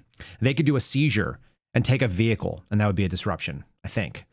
Location of 6,300 child victims. That just means they identified the name of somebody in a known child pornography clip. Usually it's not even the FBI that does it. It's somebody else. So it's not like 6,300 kids who were being trafficked around or being abused by someone got to go home to their family, as he claimed, because he doesn't even know what this means. 6,300 child victims means they found the name of somebody in some famous internet child pornography clip, and they were identifying who it is. And every time they find a new clip with an unknown child and they're able to identify this is the same child from the previous stuff, that's what it is. They identify the victims, not the location. Location is fake. So they're just making that up. The arrest of more than 2,200 child predators, maybe, maybe not. Termination of 3,800 pedophile accounts on the dark web. The FBI runs half the dark web at this point. They run it out of Lithicum, Maryland. So there you go. Seizures of more than 2,500 kilograms of fentanyl. Well, who cares? They do drug arrests every way. That's not even the FBI's primary charter. Espionage arrests up 43% from the year before. That means it's like in the single digits, people. Not impressive. 456. Again, this is like transactional work of the FBI. It's not to say that the FBI doesn't do some work. That's the work they do. So cheering it on is pretty lame. 760 counterterrorism arrests. We should be very suspicious of that. And they're actually adding in anything 764, the nihilistic violent extremist network. Nihilistic violent extremists, so people who believe in nothing but are part of a network which is not really defined, and they just basically say the same things, or they like communicate with each other on Reddit. This has always been kind of thing. They always say it's a loose network, whatever the hell that's supposed to mean. Disruption of 670 individuals from conducting terrorist attack, aka people the FBI sets up. There's your terrorist convictions. Great. Okay. And 275 firearms related counterterrorism cases. All of those things are basically nothing to do with this case. Nothing at all. Why would they? So then you go towards a pre-existing animus towards Patel. So they always do this thing where they're like, he was mean. They're mean-spirited. They just said that you could be critical of the FBI director. Can you not like the FBI director? Because I don't. I think he's a lying sack of shit. Excuse my language, but that's what he's been to me. That's what he's been to my friends. Can you not do that? Apparently that gets you, that gets a piece in the lawsuit here. A defamatory article, and then they go into it and they talk about this. So then they start making some claims that are false. And so they claim that these things are false, but they're going to have to prove this. And the problem is that there's going to be sources that are going to go, oh yeah, I work at fill in the blank restaurant and I saw him drunk on this day. And then there's going to be the security details say, yeah, we were there and we say he wasn't drunk. You're going to do he said, she said? Is that how you're going to get to it? He's known to drink to excess at the poodle room where there's no video and there's no photographs. There's also stories that he apparently like outruns his detail sometimes. It gets dropped off places where the detail doesn't come in and they don't clear the building. That's really weird stuff. And by the way, if the FBI agent has to say, well, I didn't go into that location. I'm a security detail person and I didn't actually clear that location. So I can't discredit the person that works there that says that they saw him doing this thing. Then you've got one source.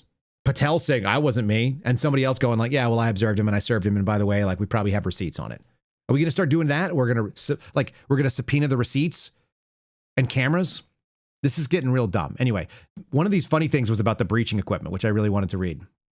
And I want to get down to the point where they say they should have checked the publicly available protocols on FBI security details. This lawsuit is like 19 pages of, trying to discredit the salacious allegations with nothing. They're just making claims that they say that it's false and therefore we're going to sue you. And then the number is $250 million. What is that? What it's worth to be FBI director? Forever it's worth? Is it worth $250 million to be the FBI director? That's what it would cost if you lost your job. I'm pretty sure that's not what the salary is. The salary is like in the 200s. Unless you count the perks. The perks are probably worth $250 million over 10 years. In any case, here's the claim about the, this is fun. Okay. Article claims that early in his tenure, he missed meetings and briefings that were rescheduled due to alcohol-fueled nights that they put in quotes. Members of his security detail had difficulty waking up because he was seemingly intoxicated. I had the same reports to me. I'm pretty confident that's true. This is a request for breaching equipment that was made because he's been unreachable behind locked doors. They're false, but like what else other than saying they're false? It's like, well, But I guess that'll be sussed out. That's a matter of fact, one way or another. Prior to publication, the FBI expressly informed the defendants these claims were totally false, made up to the point of satire. And guess what? That means that you're not allowed to run them because the FBI said they weren't. Like, you have to do what the government says? I don't think so. This is standard protocol, easily verified. This is the part that I found really interesting and would have been known to any credible FBI source that breaching equipment is provided to all FBI security details. The claim that it was requested because had been unreachable behind locked doors is pure fantasy. Well, let me give you kind of some context on that. Imagine if the things they had was going to be pry bar, your Howley, or whatever you're going to use, or it was going to be a ram and you were going to be able to pop the door with that. Sometimes they use both, where somebody will put positive pressure with a bar and then another guy will hit. Fine. Maybe that's what's going on. But you're going to destroy the door. And how many doors of your boss are you likely to go through? Now, you can get away with a lot less with the hydraulics. You can get away with a lot less on some of the different breaching tactics. So if you were trying to make a non-destructive breach, there are things that you can do to try to mitigate some of the destroying of the apartment or the building that you're in. And maybe you would request that. This is a plausible story. It doesn't mean that it's correct or not correct, because I don't have information on that specifically. But I'm just saying, to read this and for them to say it, I don't trust what Jesse Banal's law firm writes in a lawsuit at all. And I certainly don't want to try to act like, if the FBI said it, it's true. Do you know how I know? Because the FBI's senior management has said obvious lies about me under oath, and I can prove them. We could easily prove it. We've actually debunked it. I've actually shown in some of the litigious claims we have that not only did they say false things, the things they said got more and more false the more that they reported it. It went from my boss who wasn't there and said something false, and then his boss said something that was even more false and like further away from reality, until it got to some woman in Washington, D.C., and what she said was pure like fantasy and conjecture. So, and then she reported it to Congress. Just give me a break. In any case, I'll give you guys the link to this if you guys want to read the lawsuit for your own sort of amusement. It's not particularly interesting, other than it's a lot of stories about how he works really, really hard and he's doing a really great job, and don't worry about it because we said that it was false. It obviously has to be false, and then therefore you cannot report what we say otherwise. It's a pretty silly thing. And let's get down to the damages, because the damages is the best. Again, $250 million. You have to actually substantiate those. So that means that you open up the director of the FBI to all the financials. Wait, what?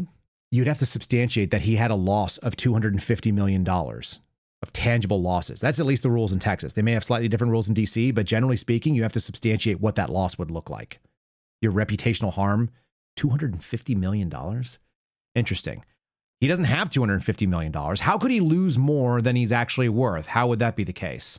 And then you start looking and going, well, what is really going on here?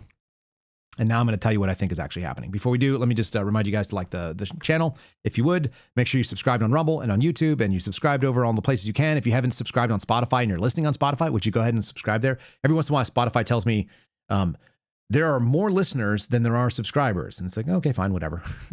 But if you guys want to subscribe there, you can leave comments and so on, and that's fun. You may hear an ad from them right now. And then let's get into this fun little bit here. Let's do the Kash Foundation. Here's my overall opinion. This is my supposition. These are not allegations. This is just analysis on what it looks like from the outside. Okay? And it's based on the reading of this information and having dealt with the Banal law firm, having dealt with the fight with Kash Foundation, and knowing that there's a thing that's called the Kash Patel Legal Offense Fund. I believe that the Kash Patel Foundation, which was set up as a nonprofit, and once they started getting nonprofit, they raised a ton of money. I'll show you the money because this is the 990 filings with the IRS, according to ProPublica. I'll link them as well for you guys. What I think is going on is that Patel is essentially doing like some sort of legalized laundering. They're moving money from the nonprofit sphere to the for-profit Jesse Banal law firm. Okay? That's my guess. That's what it looks like from the outside. Because they claim a bunch of stuff in expenses. They seem to basically just pay for parties to get together to raise money that is basically used to raise money. It reminds me kind of the FBI circle jerk about intelligence. It's like, why do we get the intelligence? Oh, because then we can get more things that we can know. And you go, oh, the amount of money spent in expenses is Clinton level, grifting type stuff. Okay. So here you have the return of organization exempt from income tax. This is a nonprofit return from 2023 for the Kash Foundation Incorporated, Percentage sign Kash Patel. I don't know what that actually means, the percentage sign part. But the name of the principal officer in 2023 is Kash Patel. And you guys can see this on the screen. And it's registered at 717 King Street, Suite 200.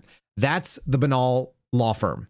They have like Suite 200, 201, 202, 203. I got to be real careful because I don't know the exact numbers on it. But they're like all the same suite, but they have different delineations postal.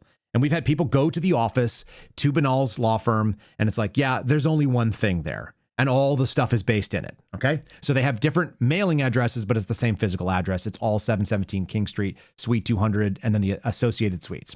Okay, the number of voting people is 4 in this little deal. You guys should be able to see. All right, the previous year, in 2022, they raised, in contributions and grants, $182,000. The year that I started speaking out, the year that they paid me out a $10,000 grant, which I said they should give to somebody else that needed it more, but that was in November of 2022.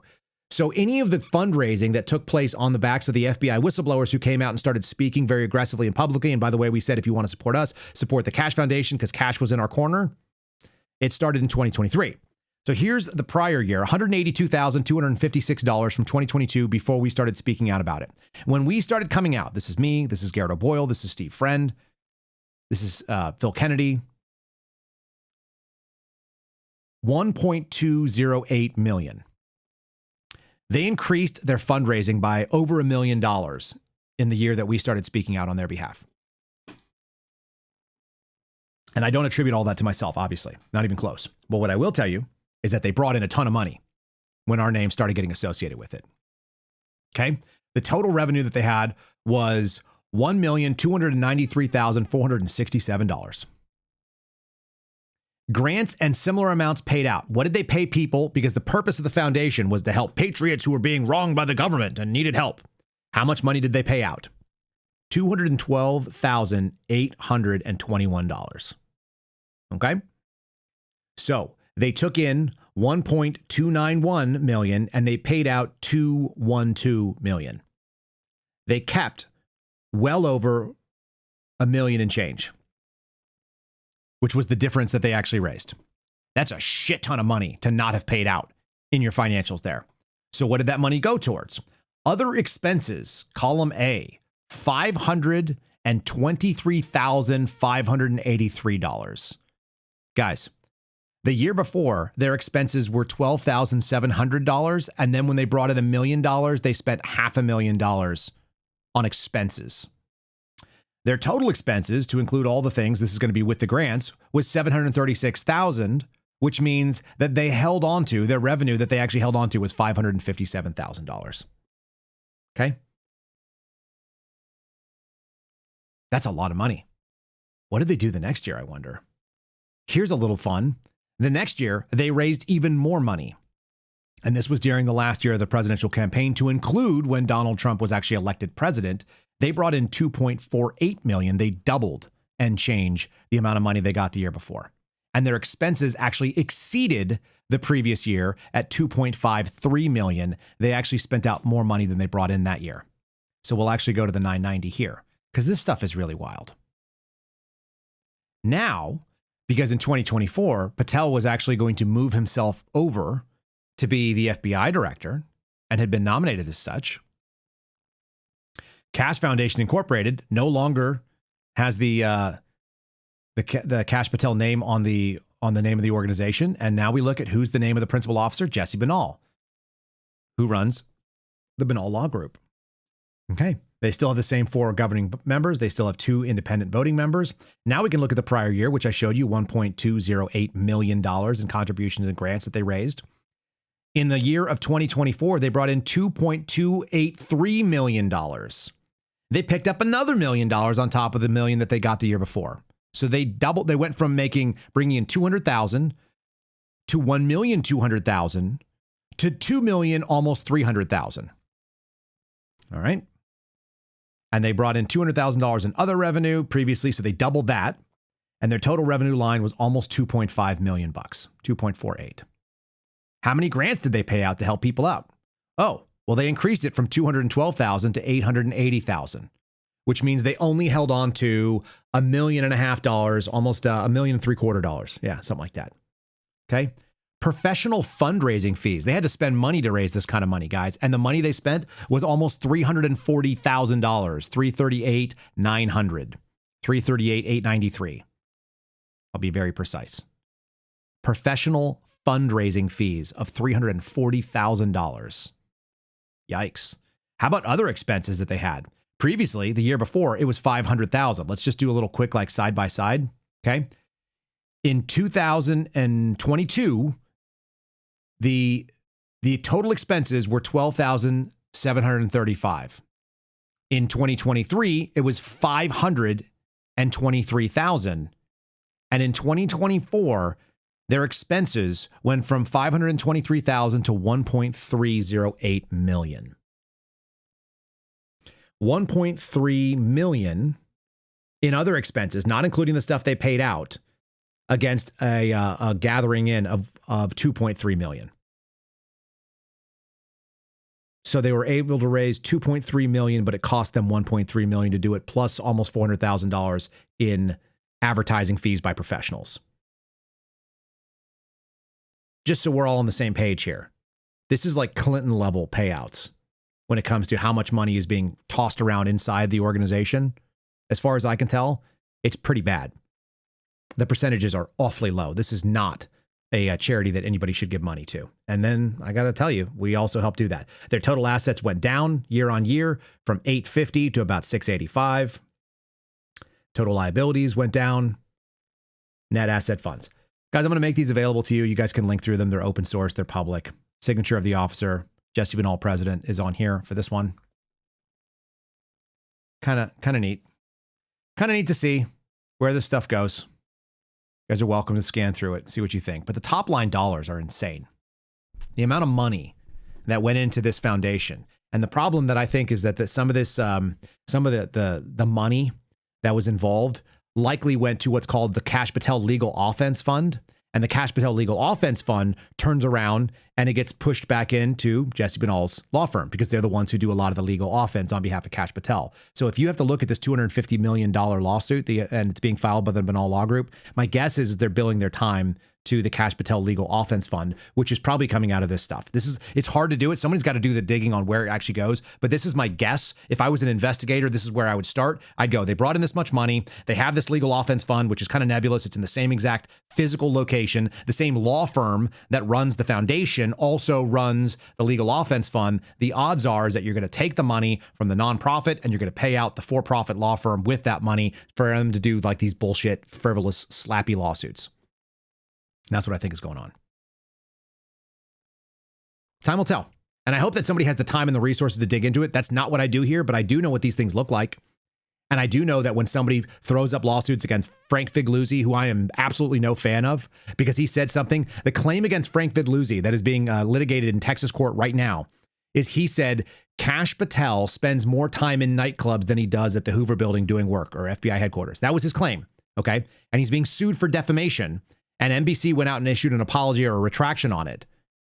This is Frank Figliuzzi, the 8-8 guy, the guy who could see the secret messages that Donald Trump couldn't see when they raised and lowered the flag on, August the 8th. That guy, like doofus, no doubt. FBI executive, no love. But if you can't have rhetorical hyperbole when you're speaking about a public figure like the FBI director or the goofball that used to be whatever Kash Patel's previous jobs were, and then is still like campaigning to be the FBI director, that was his whole gig. When he was in FBI director chair, he's a public figure. So to say that somebody does one thing versus, he spends more time doing this thing, like he spends more time wiping his ass than he does like walking the dog. Like you say that, you're like, is that literally something that is calculated, or are we making a rhetorical hyperbole where people are recommending, like the average audience listener goes, oh, he spends a lot of time doing that thing.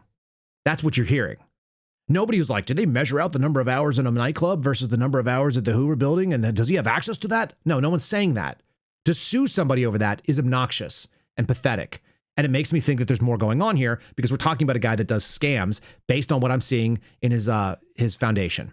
The foundation takes in tons of money and pays out very, very little for the thing that it is supposed to be bringing the money in. And so when you gave money to the Fight with Cash Foundation, as let's say Steve Friend's family members did, they were like, I want to support this foundation because they're helping out our boy, our cousin, our nephew, whatever.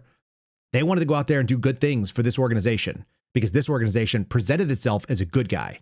And then you find out that basically it's just double dealing. It's paying out stuff to merch companies. There have been stories on this where you guys can go look, where merch companies that are friends of Kash Patel are getting paid to do the Kash Patel merch. So they're buying from friendlies. And that all looks like, it may be legalized, but it's like it's the moral equivalent of laundering money from a nonprofit into the for-profit for your buddies. And so your donors get to write the money off, and your buddy gets to take the money in as an income line. It's really, really ugly. And this is supposedly the good guys. This is why I think the story, the tweet that I pulled up from Marjorie Taylor Greene, why the insider trading story about Donald Trump and what whoever's doing this, it all hits home because the average American is looking and seeing $4 a gallon for gas across the country. In Texas, it's like $3.60 something.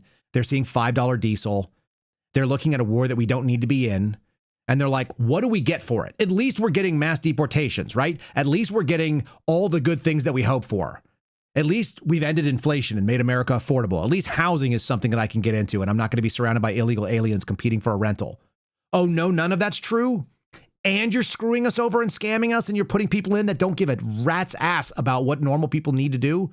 And they're crying about whether or not they get a jet, and they're spending $20,000 a year so they can go to a freaking club where they can drink in Las Vegas at a high rise. Really? Those are the people? Rightly, I've seen a bunch of people on social media that have been calling Trump's cabinet the liquor cabinet. Does that mean that they're all boozed up? No, but it's sad because Donald Trump is kind of like a teetotaling guy on purpose. And people always respected like the work ethic and the fact that he doesn't drink and the fact that he has like some kind of like straight lace, mentality about like, let's not get weaker on purpose. And then he hires these people that are utterly loyal, but they seem like they have no scruples at all. And they act like scumbags. And they file lawsuits. If you guys want to see, I'll post this as well. This is from 2023. Trump loyalist Kash Patel's tax-exempt charity raising questions. This is, he's been raising money for what he called the Fight with Kash Foundation. You guys can read this from 2023. And this was before it really kicked off in an ugly way. He claimed at CPAC in 2023, we want to give away $1 million. Well, they fell pretty freaking short. They gave away $200,000. And the next year, if you added what he added, for 2 years, they gave away $1 million, but they raised $3 3.75 million over that period of time. So raise $3.75 million, give away $1 million. That's not really that impressive. And we're not even sure how that giveaway went. Some of those grants could have gone places that don't even make sense. Thousands and thousands of donors. That means a bunch of people got scammed. That's what I think. And remember, this is what it looked like. If you guys have not seen what the Kash Foundation looks like now, should I show you again? Hold on, I will. Kash. It's really gross. Okay, so Kash Foundation. Watch this. Look at the freaking logo of the current Kash Foundation. Right up here. You see it? It's a eagle with wings. Should we do FBI seal so you guys can see how similar they look? Yeah. How about that? There's the FBI seal. That's what it looks like.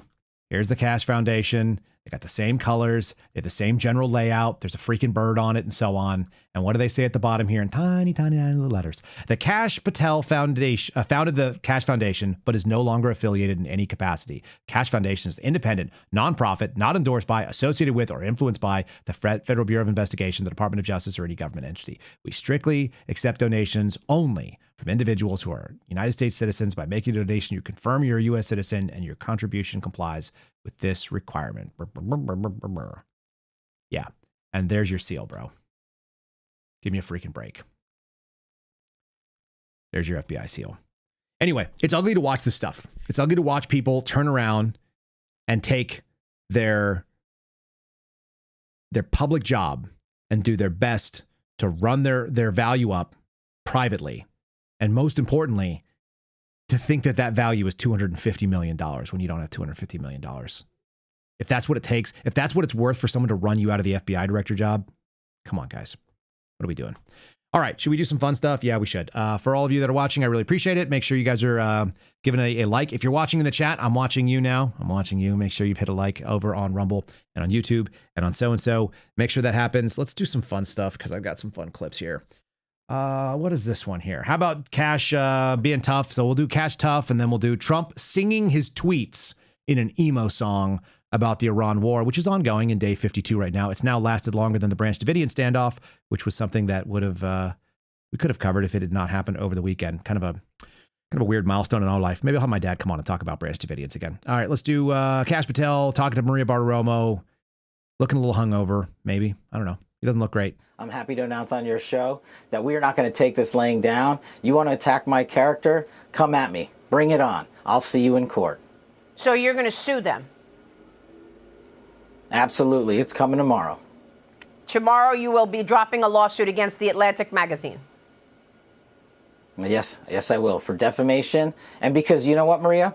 We have to fight back against the fake news. It's one of the many things that President Trump is so successful at in leading out on, because no one is attacked as baselessly as he is and as much as he is. And our leaders that get attacked under his brilliant leadership must do the same. And I won't tolerate their attacks on me, because they are indirect attacks on the men and women of the FBI that we've cleaned up. And this historic, prolific year of crime reduction across the board is something that all Americans should be. And I know they're proud of it, because I travel across the country and they say our communities are safer than ever before. Our kids aren't dying of drug overdoses. You're stopping terrorist attacks. Maria, in December, in a 4-week span, this FBI stopped 4 terrorist attacks planned over the holiday season. 4. That's more than Joe Biden did in his 4 years. No. So we're going to get after the fight. And if the fake news mafia wants facts. to, ring their drum beat as loud as they can, they're never going to stop me from completing the mission that President Trump asked me to do, which is safeguarding America. And we're doing it better than ever before. That was all bullshit. Everything you just said there. The number of terrorist attacks, guys, we covered all 4 of those. They were mostly created by the FBI. They've had plenty of terrorist attacks that have gotten through. Turns out, everything that guy says, complete garbage. Nobody's running around telling him what a great job he's doing, except people that are not in the FBI. And he can't even get through his sort of like slovenly garbage because he sounds like he's having a rough time. The only upside was minimal sniffing in that bit. And of course, remember, an attack on Temu Trump is an attack on real Trump. And that's why he's not going to tolerate it. And that's why he's going to sue for whatever the heck it is. Anyway, good luck with that. It turns out that the internet is undefeated at lampooning people. And so they made this video. And this is the Lego video of Kash Patel's rough day. Play a little bit of it. And the song's okay. They knock on your door. Bang, bang.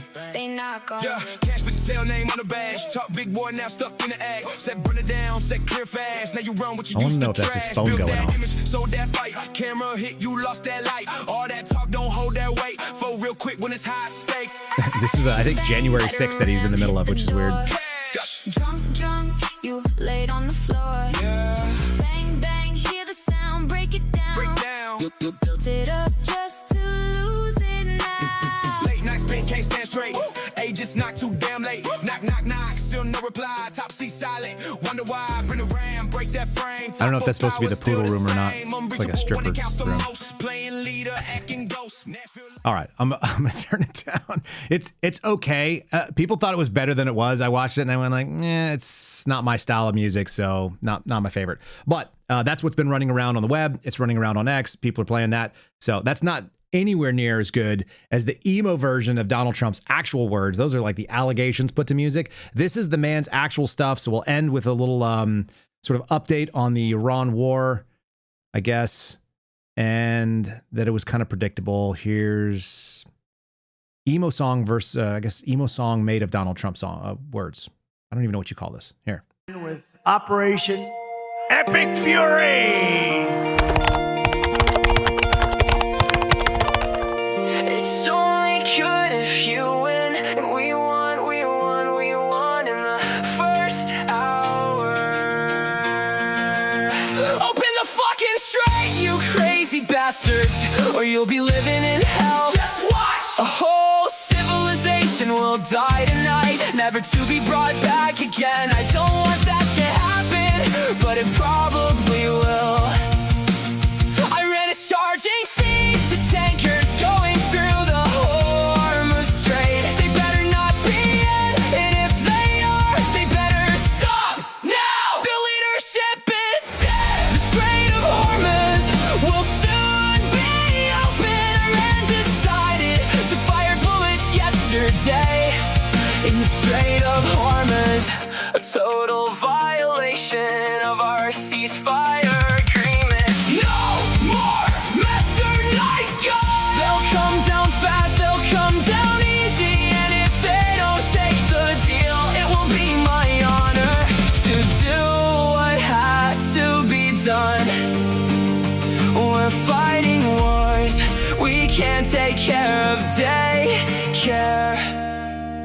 anyone sick of winning yet?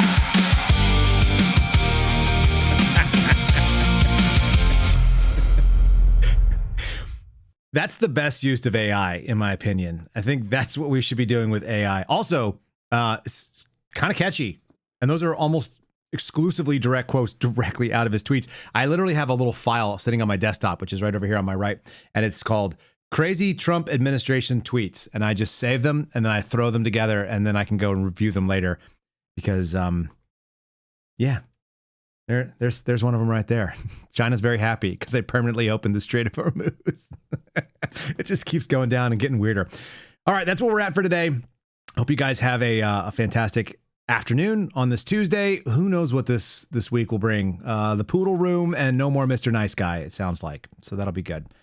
And then those of you who are worried about lawsuits incoming, I'm just telling you my analysis. I wouldn't be shocked, though. Have a great one. Look forward to seeing the other end of this. And God bless you. Thanks for listening to The Kyle Seraphin Show, streamed live weekdays on rumble.com/Kyle Seraphin. Follow Kyle on Twitter, Truth Social, and Instagram at Kyle Seraphin.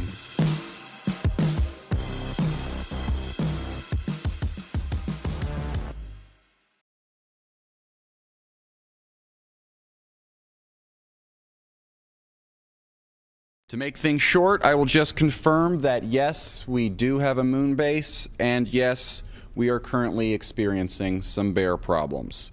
Now, I will open it up if there are any questions.